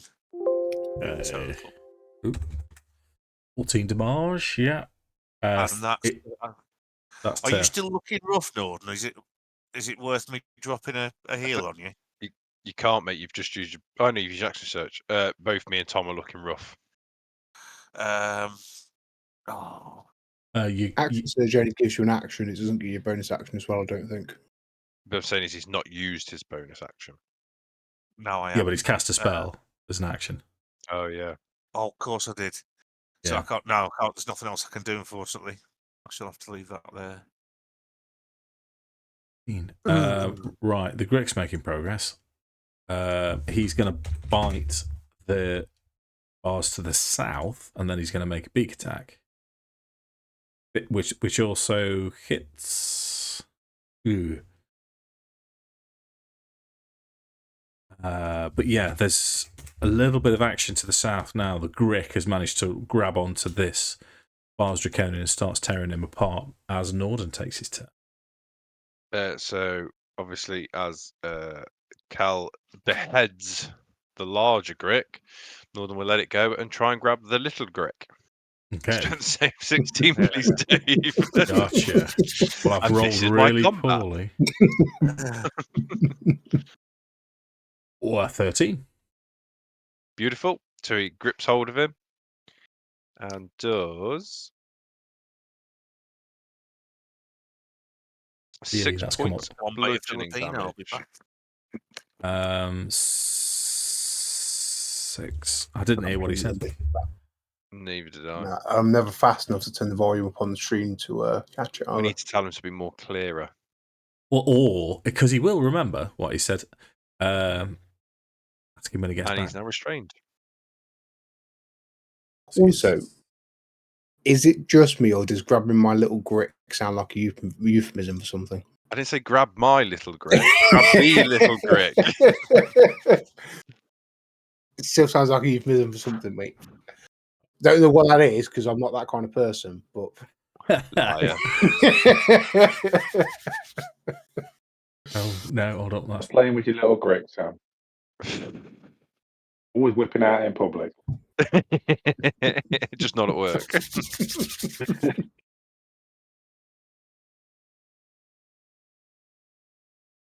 Sorry, I'm just doing that. So 1 damage and then a crit 10, so that's 5 damage. Takes us to Leggit's turn. Like, time to do some mediocre damage with Firebolt on the Grick closest. Yeah, you can have advantage because it is restrained.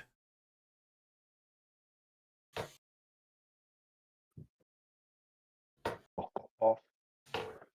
24 to hit. 24 hits. Come on, Andy, finish him. 14 points of 14, how does it die? Just as the firebolt flies towards it, the Grick tries to. Well, no, it does. It managed to almost swallow the fireball, and it kind of erupts, and his eyeballs pop out his head. Does it have eyeballs? It don't have eyeballs. It does now. It does now. Yeah. What? Erupts from the inside of its head and just goes boom. Tidy. Mark, what did you say as you left? We didn't quite hear. I was going to flambe a Filipino. I didn't really. Anyone, I neither did just do condone that. It is the controversial session, isn't it? Come on, someone. Whose turn is it? Right, where are we? Right, so that's the little Grick just died. Anything else from Leggit? Okay, let's try and finish these bars at the south. Going to try and hit the Grick. 17, that's a hit. And a miss, so just 1 point. Mikey, they're really struggling. Takes us to bars number 2, who is the one on Kel. He's sticking with his guns. These lads tend to be quite fearless when it comes to idiocy. Or sausages. I mean, I'll be honest, I'm quite fearless when it comes to sausages. If you bite into it, it's a little bit pink. Not real pork anyway. That's the thing with tomato sausage. It looks, because they're pink when they're cooked, but so they don't look very nice, but they taste lovely. Last time I had one, I remember being disappointed. I've not had one for years now. I'll have to You've got to get from proper butchers now, pretty much. Yeah. You don't get anywhere else. It's just a shame. Right, let's try it, Kel. That's 10. It's going to miss you. Second attack is a natural 1. Unbelievable, Jeff. It is your turn. Kelevendros' turn. So we can have it back, mate. You gain 2 temporary hit points at each start of each of your turns. Well done, Pretty Mark. much. Actually, as a bonus action, I'm going to cast Healing Word on Nordan. Okay. Because I can. Why not? Thank you very much. Put them a kick in belly. And that is 7 points max. Ooh, nice. And then, yeah, I'm going to kick this guy's face in, hopefully. Mm-hmm. Well, I'll kick his face in with a sword, which isn't really kick him, but 14. 14 is exactly what you need. Excellent. That's 11 points damage. No It's rerolls on the future. It's also exactly what you need. I don't quite know how I'm going to kick his head in with my sword, but that's exactly how I kill him. I'll leave that to your imagination as to how that works.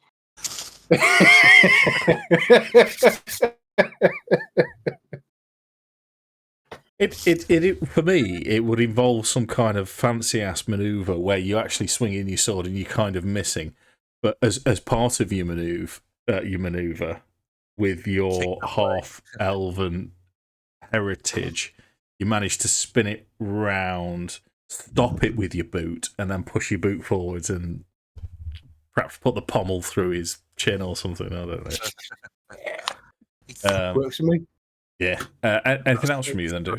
Now, isn't it? Do I not need to roll You a save? Yeah. Yes. Thanks, mate. Constitution saving throw. 5 feet, so it's just you. No. Oh. No, the Sivak has a range of 10.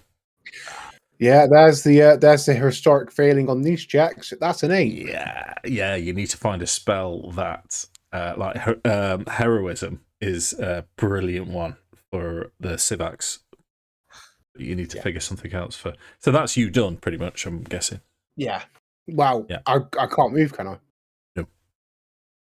Yeah, there's nothing I can do then. Mark, Arthas' turn. Okay. What's the condition that Kel's got? Restrained. Oh, can't remember. I know there's freedom of movement. I think it's like a 5th level spell. If you become paralysed, I can cure that. I can't cure restrained. That's the next step, isn't it? Paralyzed. No, petrified is the next step. Oh, so I can't even do it then. Jesus, let's hope that doesn't happen again. Right then, so where am I in the grand scheme of things? I mean, right, okay. So what's that thing it's got a skull and cross? Hang on, I'll point to it. On me. What's this thing here? Everything there is dead, mate. What I'll do is I'll get rid.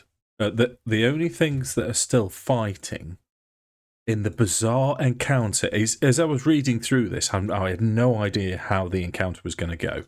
I remember thinking, what, it's 40 feet down there, it's 50 feet down there. This is going to go bad. The only way I'd envisaged it is if you'd jumped, all of you, ran there, jumped, and then Nordan cast Featherfall as you all drifted to the deck. That was the only way of getting you down, which, I mean, why would you do that? Why, why would you do that anyway?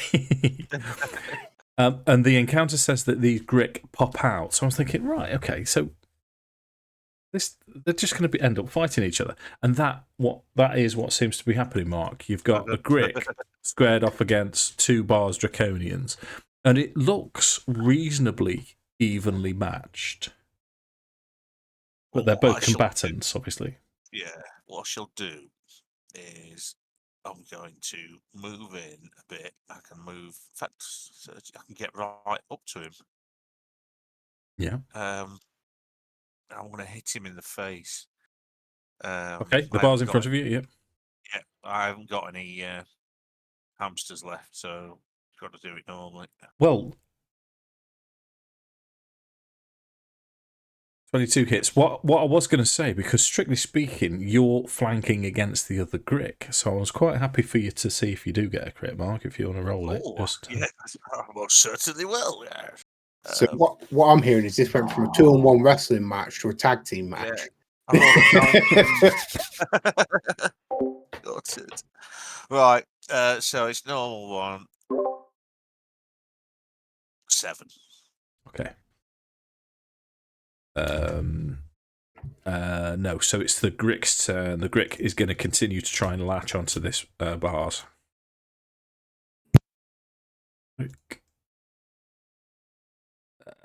It's 15 hits. Just going to be 7 points of damage. Is that enough? It is. Okay, so yeah, the Grick now has pulled that bars into the sand as these two square off against each other. Nordan's turn. Right.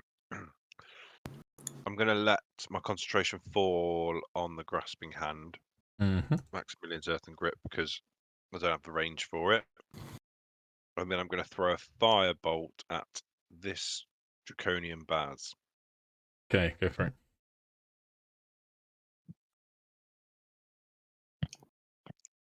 For a 22. 22 hits. 13 points of fire damage. It's not quite enough. It's a good hit. And that's all I'm going to do. Okay, Leggit.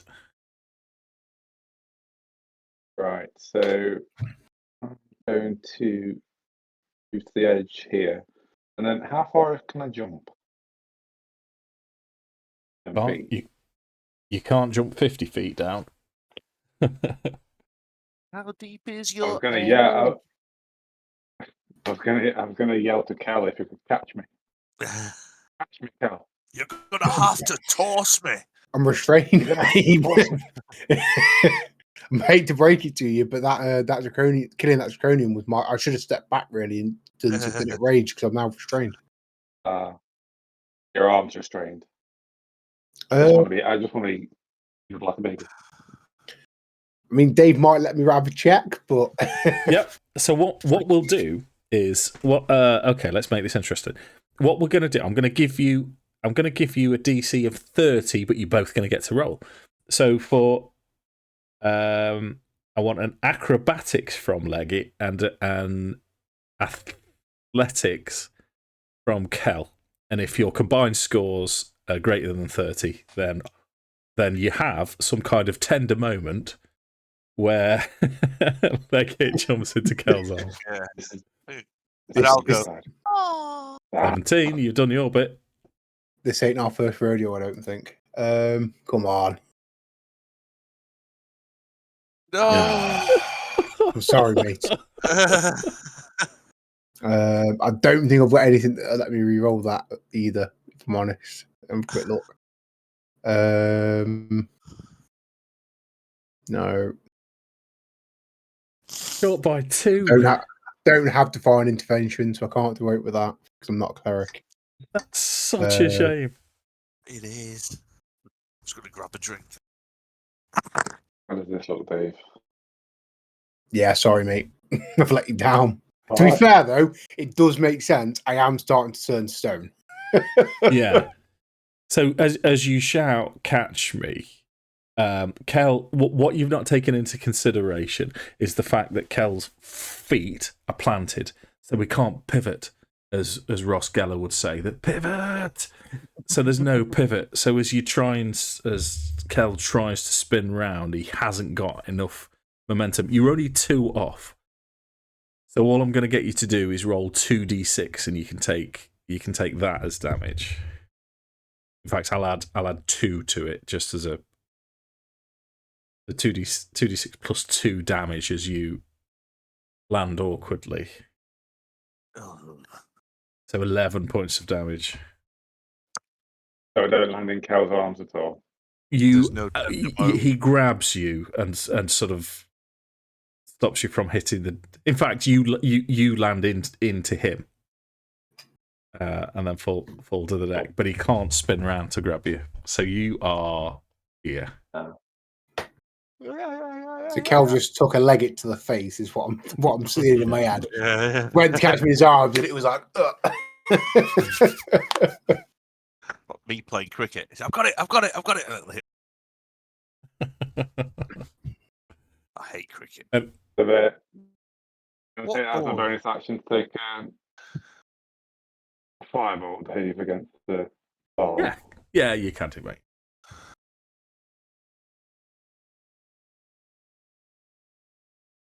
Is this quick? Whoa! Is this quickened? I need to. Oh no! An action. Yeah, you can still have an action. Yeah. Yeah. And it's a crit, so yeah. So 4d10. Not max damage yet, just for shits and gigs. Come on, Andy. He's not going to enjoy that. Oh, I'm great. 14. 14 is enough to kill him, man. How does it die? Just kaboom. Just kaboom into his noggin. Kaboom, big time. So that is a Constitution saving throw from Arthas.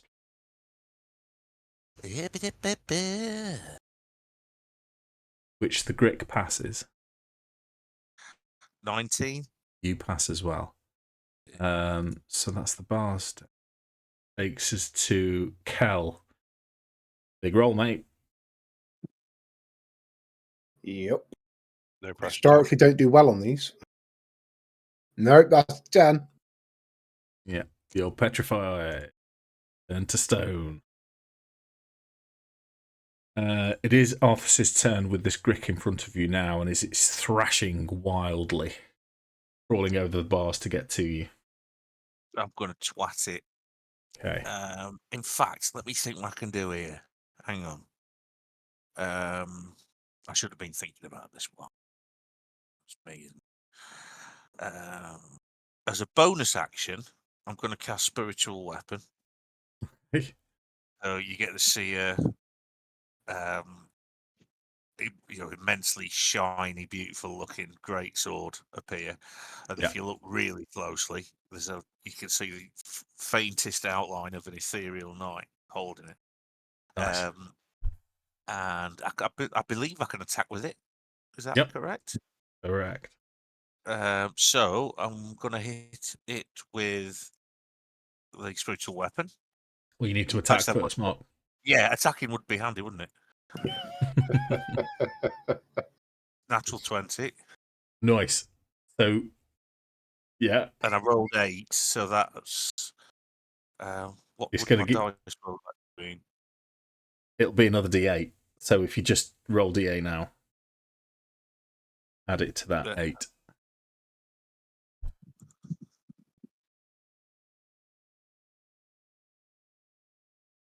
Another 6.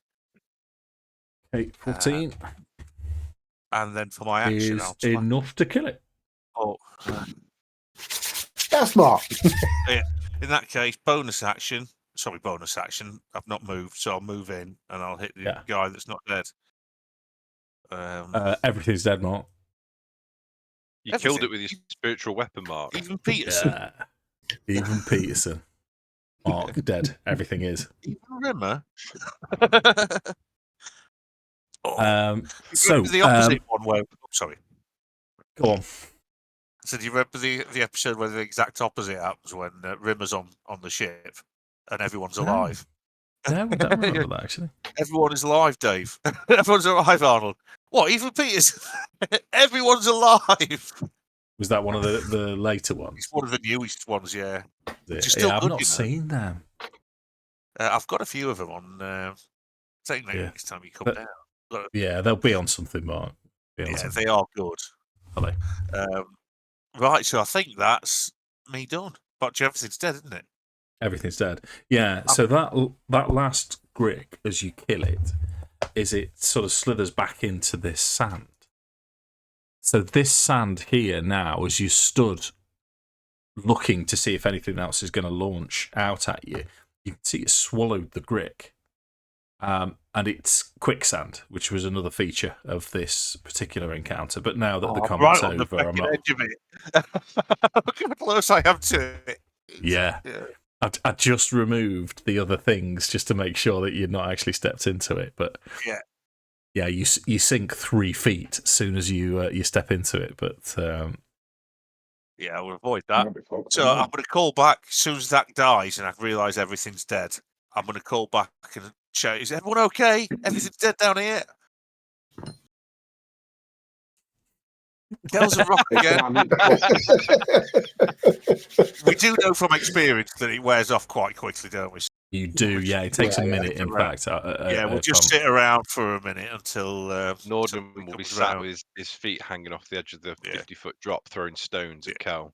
You'll lose all your. If you had any temporary hit points left, Kel, you've got to. They disappear because the spell's ended. Do you know what, mate? After I took the full damage, I did not get hit again in that combat. Oh. So, and then when I know Kel's okay. He's just going to be stoned for a minute. I'll go and check on Nordan and Leggit, make sure that they're all right. And don't worry about him. He'll be all right in a minute. It's happened again. And then I will have a look round to see, wasn't there loads of money being piled into something? Didn't we see? Yes. Yeah. So you manage, you all managed to get down. We'll say that the minute's over, so Cal can get involved as well. Yeah. In the sack that the bars had got possession of, there's 700 gold pieces, easily 700 gold pieces in there. And there are scattered around, mostly in the quicksand, coins. And you've seen the other Draconians pulling coins out. I think bollocks to that. It's going to run straight over to the bag of gold. It's going to smother it. It's going to spread eagle over it, and it's going to anybody that comes in. Just work that out. So don't forget, it's not all yours. Apparently, it's 700 gold. It makes Leggit go feral. We all had 125 on our sheet, so it's 175. Then it's tracked. Okay, I'll add 170. 125. So that gives 75 exactly. 75. Sorry. Yeah, sorry. 5 gold pieces. Add. Would I know how? The giant grick, Dave. Would I know how rare those things are, and if it's worth harvesting any part of it that might be sellable or usable? Yeah, I don't see why not. Yeah, what I'll get you to do is to roll a. Right, I'm tempted to ask for either nature or medicine.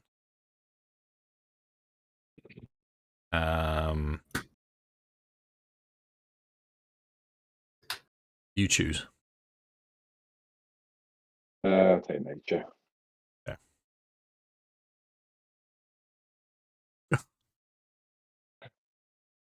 It's always when you decide to do something interesting, Andy, isn't it?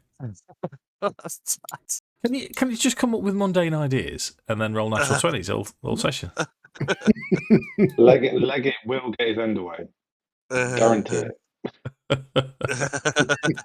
Yeah, so he will get his brick out at some point. As Leggit mentions selling bits of these Grick, Nordan thinks about it for a minute. Can I roll a nature check, please, Dave? Well, you could have, but now it's a puddle of Grick, blood, gristle, and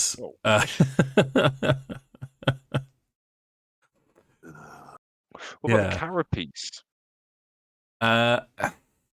He's rolled a natural 1, dude. What?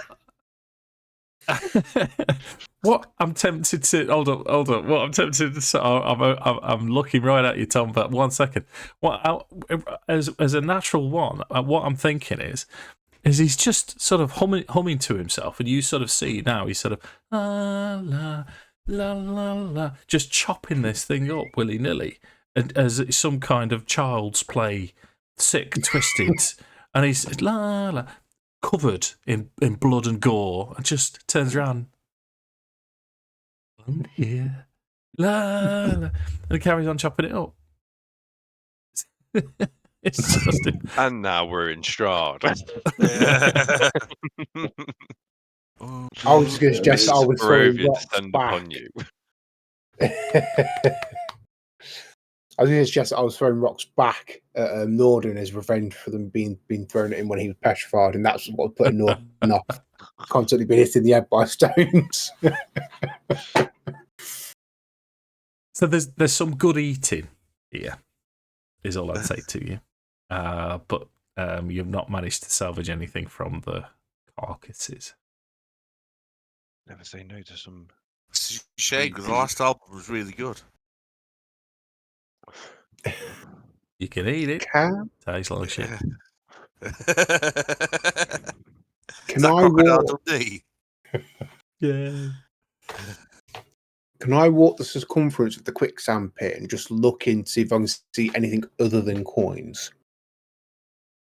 Anything of interest?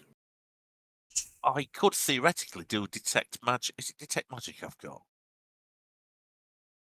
Oh yeah, I could do a ritual detect magic. See if anything registers in the pool. Okay. So as you're walking around, you can roll perception. Salma. I mean, yeah, go on, roll it, mate, because it's going to be a really hard DC because it's still now, and it is sand. You know, it's opaque, but outline of like a gem encrusted sword. Do you know, like there might be something I'm really hearing expensive. I know exactly where you're coming from. You roll your perception. No, that's a 3 for a 6. No. So what? Are you bothered about how much time you spent here? Are you bothered about what you're going to do with the dwarf lady whose name I've forgotten? I forgot it at the start of the session. I meant to look it up. Grasha. You bothered about time or anything? Probably no more than like an hour or two of kind of like seeing what we can work out. But okay, yeah, we're not going to spend days here, are we? Let's be honest. No. Well, what I'll give you then, as you spend an hour here, you're pulling out a lot of coin. And every time you delve into it, or every couple of times that you delve into it, you're bringing more coin out. So after an hour, you're aware of the fact that there is more in here. After 11 minutes, as Arthas finishes his detect magic, you are getting a hit of magic in here somewhere. But as it stands, you've not managed to locate it. And you're having difficulty zoning in on it because of the nature of the quicksand. Right. Are we collecting this coin? No. Yeah. So at this, what I'm going to say is yeah, it occurs to you that you've been in here now for over an hour. So what? Yeah, no, I'll say occurs to you. What do you want to do? If we know there's magic here, you kind of want to go looking for it, don't you? Yeah, I do. What's the range on detect magic? It is. It's a concentration, so it's up to 10 minutes. Within 30 feet, if you sense magic in this way, I can use my action to see a faint aura around any visible creature or object. It can penetrate most barriers, but is blocked by a foot of stone, an inch of metal, an inch of common metal, a thin sheet of lead, or 3 feet of wood or dirt. So I would imagine this classes as dirt. It does. So I was giving you leeway a little bit here, but what I am going to say to you is if you tie a rope round Leggit and throw him in, like sort of a Kender fishing pole, it shifts the sand. So you're going to have to put some time and effort into this, and there's only 4 of you, so it will take some time to actually. Oh well, it's up to Leggit. He's going to be the bait on the hook. Hang on. As I can technically cast a cantrip every 6 seconds, I would like to use Mould Earth to excavate 5 square feet of the sand every 6 seconds for about a minute, Dave, which I think will probably clear most of the pit. Yeah, I think you'll find that is a reasonable way. In fact, it tells me in the book. I remember reading this and thinking, I'm sure Sam can do something. It says he made the barricade. You managed to make spells so useless so good. It's worth a shot, though. That sounds shit. Hang on, where is it? I want to read it to you. If your arsehole that plays Sorcerer has Mould Earth, keep going. Searching for and safely extricating what remains takes approximately 6 hours, unless the characters use magical means to move the sand, in which case the time can be reduced at your discretion. So it's going to take 5 hours and 59 minutes to. So no. With your Mould Earth, within a couple of turfs out, you're like, oh no, I've got the pattern of this. So you can turf it out, get a sack ready, run the coin through the sack, literally pile it in, and create like a dustpan, like you're panning for gold type thing. Yeah. En masse, and you can get through it pretty quickly. So the total sum of what you find, but you're going to take, let's call it an hour, full hour, maybe a little bit longer than that to do. You get a total of 1,200 copper pieces. This is excluding what we've already taken from the. This is the total sum. So you've already got that 175 gold each. This is everything else. So 1,200 copper, 8,000 silver. Nice. God. 2,300 gold. Jesus Christ. 60 platinum pieces. We've just bought an army. Yeah.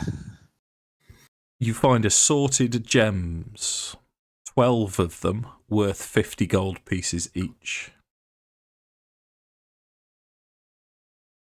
You can have me way, you little shit bag. You find an ornate chalice worth 1,000 gold pieces. And a pair of boots. That cat is so cute, Mark. A pair of boots that clearly hasn't been damaged or degraded, so would be magic. You haven't got to identify, Kel. Nope. Oh. I don't even know if I can take identify, to be honest. Paladin's got quite a limited spell list, certainly. Gonna do an Arcana check. Go on then. Nope. No.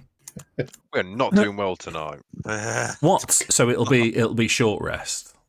To try and figure out what it is. And after you figured out what it is, whoever has it can tell me what they look like. But you know, it's a pair of magic boots. Are they made for walking? That's just what they do. What they'll do. I feel like they're going to, walk all over you. I'll try and move. Probably fair.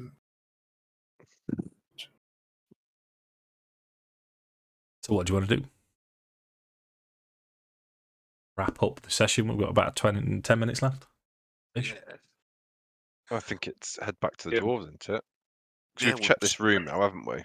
Yeah. Yeah. And it's all the Yeah. dead end. I was Isn't it? all the loot. Is Tom working out? Yeah, so call it 15 platinum pieces each. Oh, hang on, Tom. 15. 15 platinum, yeah, and then I'll give you the rest in gold. Give me 2 seconds. and it's a total of another 778 gold pieces each. 778 gold pieces each. Yeah, but obviously I've converted it all into gold to make it easier to track. Is that including the gems and the... No, so Chalice. that's just cash, and then we've got the items because we'll have to sell them, so we don't technically have the money, do we? So Dave, Nordan would like to retire. A magic shop. How many platinum was there? 15, did we say? Yeah, it's 15 platinum each. Right. And then 778 gold pieces. I'm now rich. So let's all go back to Calaman. We're going to pay for the complete restoration of Scalebane Keep. Yeah. And we're just going to live there for the rest of our lives. Rumour has it there's a war going on. I ain't going nowhere near Calaman. I'm rich. I'm off to somewhere quiet. Yeah. We'll go back to Silvernost. We'll take over Silvernost. Do not go to Silvernost right now.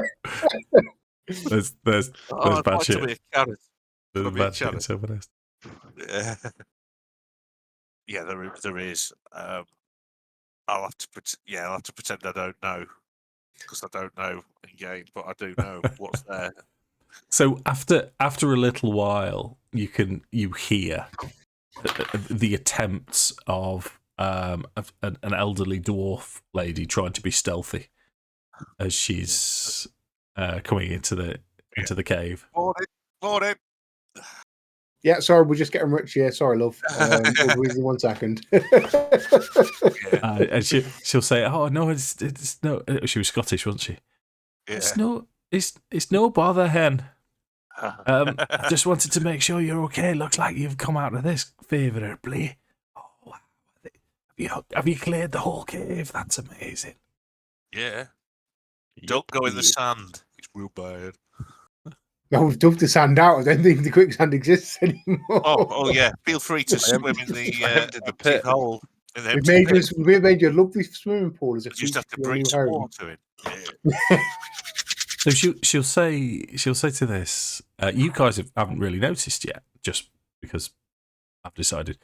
She'll say, well, that's where there's scratch marks. Some big beastie used to live in here, I dare say. And you can see now in the quicksand, it seems to have been excavated out with these large claw marks, and there were large claw marks on the way in, much bigger than the Gricks could have done. Have we just stolen a dragon's hoard? Dragons don't exist, mate. To bite us later. Dragons don't exist. Again, magic shop, somewhere quiet. About my life. What's the Kryn equivalent of Saint-Tropez?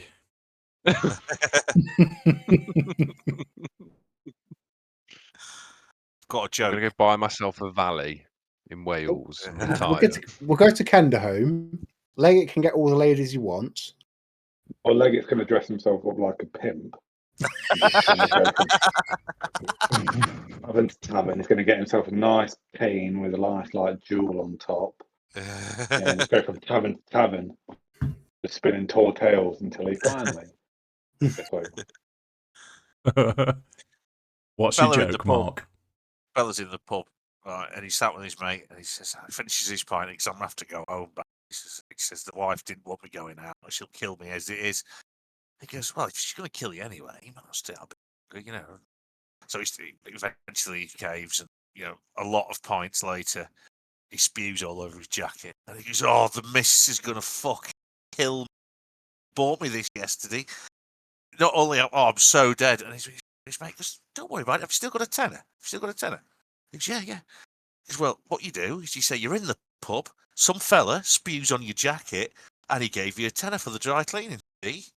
That's brilliant. Right, let's have a few more pints then. Anyway, gets back home at closing time, absolutely bladdered. And the missus has stood at the door and she's not happy. And he goes, where have you been, you dirty stop out? He says, oh, you've been sick all over your jacket, you piss bastard. He's like, no. He says, me. He says, fella that pub, he spewed on the jacket. His tenner. Dry cleaning. That's not even a 10, you arse candle. He says, that's a 20. He goes, well, yeah, he's shitting me pants as well.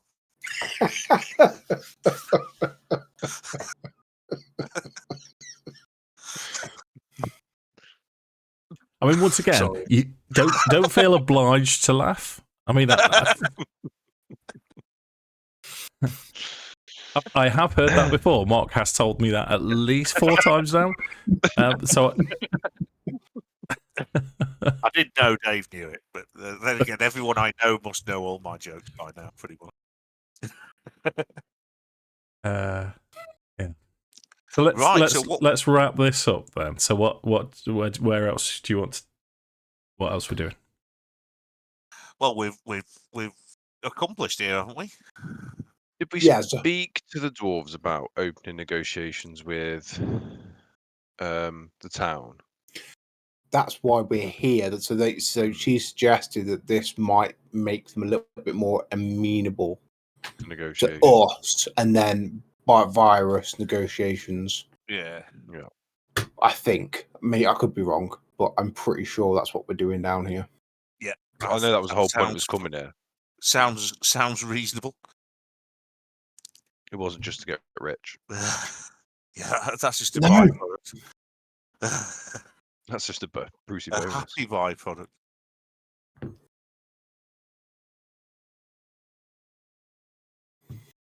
So maybe Nordan will bring that up with her then and sort of say, well, we've helped you out. We've scratched your back. How would you feel about potentially meeting some of our acquaintances on neutral ground and opening lines of communication, maybe friendship? At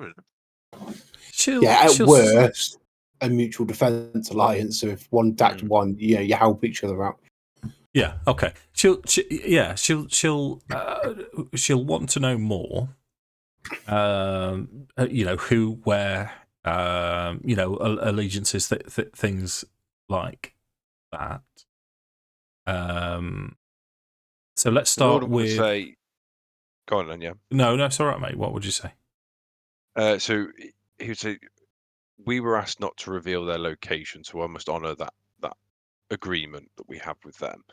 But they are a group of survivors living out here who formed a town. They are aware of you. They saw you enter these caves, but didn't want to approach you, so asked us to act as their intermediaries. They don't hold alliances to anybody but themselves, not in a negative way, in a positive way. They look after their own. They're a good-knit community. Okay. Nice. So, okay, she sort of mulls this over, and she'll say, well, how come, are you part of this community? We are honorary members. Honorary members, yeah. Okay. Thank you. Okay. She has to think about this, and she'll say to you, "Well, I'll need to consult with the rest of the clan." But so you've got plenty of time. I've seen Andy. You've already taken a short rest, I think. So you can all have a short. In fact, you're getting close to a time where a long rest would be appropriate for the time of the day. And as the clan comes back, the rest of the dwarves set up. They move into the cave now, so they set up an area to cook and clean and all the rest of it, and they feed you, so you can have a long rest. I'll warn the elders, the group, people in charge, that about the claw marks and the fact that they were, we've been through everything. There's nothing apparently here now, but I'll just make them aware of the marks so they know. Cool. And then ask if we can You're looking get confused, down tonight with them.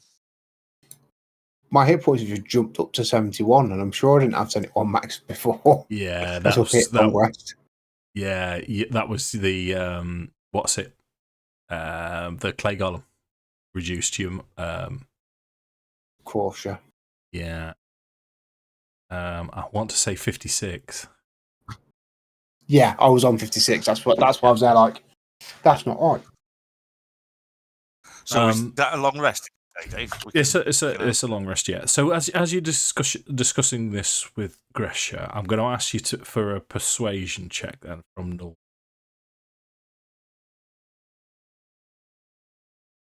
Does anyone want to guide me through that conversation? I'll see if I can assist with the guide. Yeah. What is your persuasion, Sam? So it's a +8. Okay, can I assist in any way? Maybe try and, I don't know how I'd really assist other than providing additional information, and maybe not. Can't think of a legitimate way, do you know what I mean, other than joining in the conversation. If you imagine this is more of a long drawn out thing, so a conversation between Nordan and all of the dwarves. Oh yeah, we sat around the campfire. Aren't we? Yeah. I was just about to say you can contribute by being a decent, all round good citizen type thing. And to be fair, you've just given these dwarves a home. So your DC is already low, but for you to want to assist and help around and do all the bits, just don't roll a natural 1, Sam. I do love saying that to you. Yeah. 20. Good. It's normally on the death save, isn't it? I know it is, isn't it? Yeah, so she's all on board. Lauren died. Was it you? I thought it was Miller, but yeah. I don't know. She'll say, at your discretion. If they know where we are, I can't be asked. It's too late to be doing voices. If they know where we are, and you want to, if they want to say whatever they want, so you'd need to come up with some kind of a plan as to what you're going to do. But they're on board. Whatever you want. Well, we can act as intermediary, so we can go back to the settlement, ask them where they want to meet, go back to the dwarf, tell them, see if they agree. We need to be careful about how much time, because obviously we're out of contact with Darrett, and we didn't tell him what we were doing. I had forgotten about that. So we're somewhat time we're not under time constraint, but we need to try and report back to Darrett. What we need to do. Nordan would suggest then that if we go back to the town and inform them, we'll have them leave a note at the entry to the cave where they want to meet in a safe place for everybody, so you can have that conversation, because he's aware of the booby traps. Because we could then use the portal to zip back to where we started and get back to Darrett. Well, don't think we tested if the portal was a two-way portal, but yeah, that might be a good call. It better be now. It'll be some. It was. Didn't we send a rope through or something? You did. Yeah. That sounds like a brilliant suggestion. Yeah. So what I want to do, because I want to wrap up the session. We've gone over 10:30. So that goes swimmingly. So what we'll do, I don't want to rush too much. So let's take your journey back to Heart's Hollow. Dave, what were the boots? Oh, boots of levitation. Levitation. That's a Nordan thing, if you ask me, or a Leggit, actually, because they're both sorcerers. Yeah, either of them. It's not for us, definitely. No. We need to be up close. Right. Dibs. I ain't being funny, Andy, but you've had nearly every fucking magic item in this game so far. No, he hasn't. You've just blown up one of them. You've had something that's giving you a +1 to your spell attacks. Oh yeah. Roll is, man. I would. We settled this in the dice. I would happily go down to the dice. Yeah. Okay. Oh, Rollies, this is it. Showdown. What are we rolling? What dice? I think it should be percentile, personally, like in Warcraft, when you're rolling for stuff. Roll 20. /roll. 20? Yeah. Yeah. The Sorcery Supreme versus the High Magus. Oh, you've won it. Oh, 2. Yeah. Yeah. Yeah. It was close. Not only did he take the boots, but as he takes and he walks backwards from Nordan, just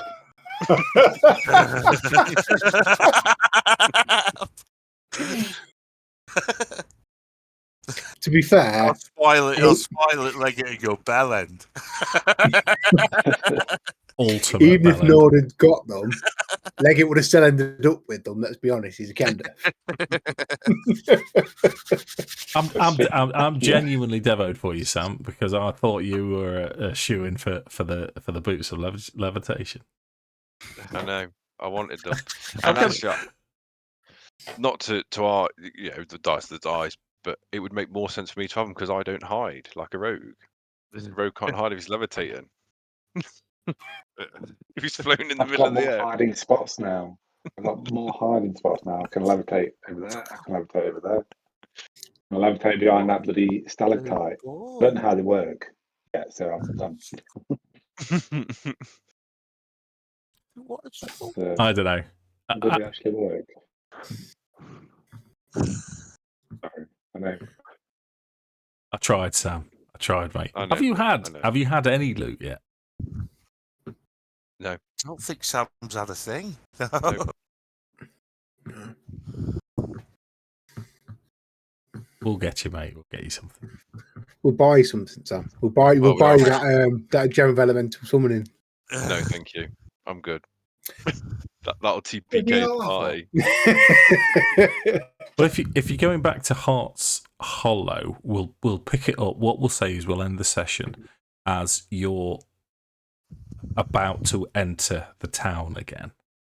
Because I don't want to rush. It's pointless rushing through. What I was going to say is, do that, and then go and meet Darrett, and then do that, and then where do you want to go next? But it's not a foregone conclusion. So we'll go to Hearts Hollow next. Lavender's the magic shop might have something new in that you could possibly spend your gold on. We'll think about that.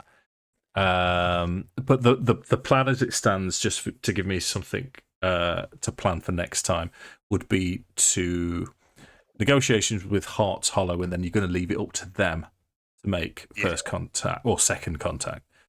Yeah. You're going to go through the portal, contact Darrett, possibly Dalamar. Then, if you're on your map tools, you've got the portal locations that we're going to check out, weren't there? Yeah, so you're not entirely sure where Darrett's going to be. You sort of told him to move towards Exile's End, and they're going to be moving really slow. So you'll just have to use your far gab, hope they're within range. But all around here, you've got 3 other places that you've, and it was Dalamar that pointed these out to you. He wanted you to investigate the shrine, the fortress, and he wanted you to culminate those searches at the tower. So, which way? I mean, you can go to the tower first. You can do it any way you want. Where do you want to go? After I would at the map, the shrine looks like the obvious. Yeah, because obviously you've got what looks to be some kind of inland river. Yeah, kind of like a finishes the shrine. Yeah. The shrine's a logical one. Head north. Where else have we got to go? The fortress and the shrine, is that all? And the tower, yeah. Yeah, we're going to finish up at the tower. Right, yeah, so shrine, fortress, tower. Seems a logical way to do it. Yeah, I'm down with that. Yeah, okay. Yeah. Shrine, fortress, tower, right. I'll float there. We kicked arse there, lads. That's quite impressive. I mean, I know, Tom, you didn't hit very often, but when you hit, Jesus Christ. Yeah, man. Yeah. It's good time. So I'll stop the recording there, and we'll pick it up next time.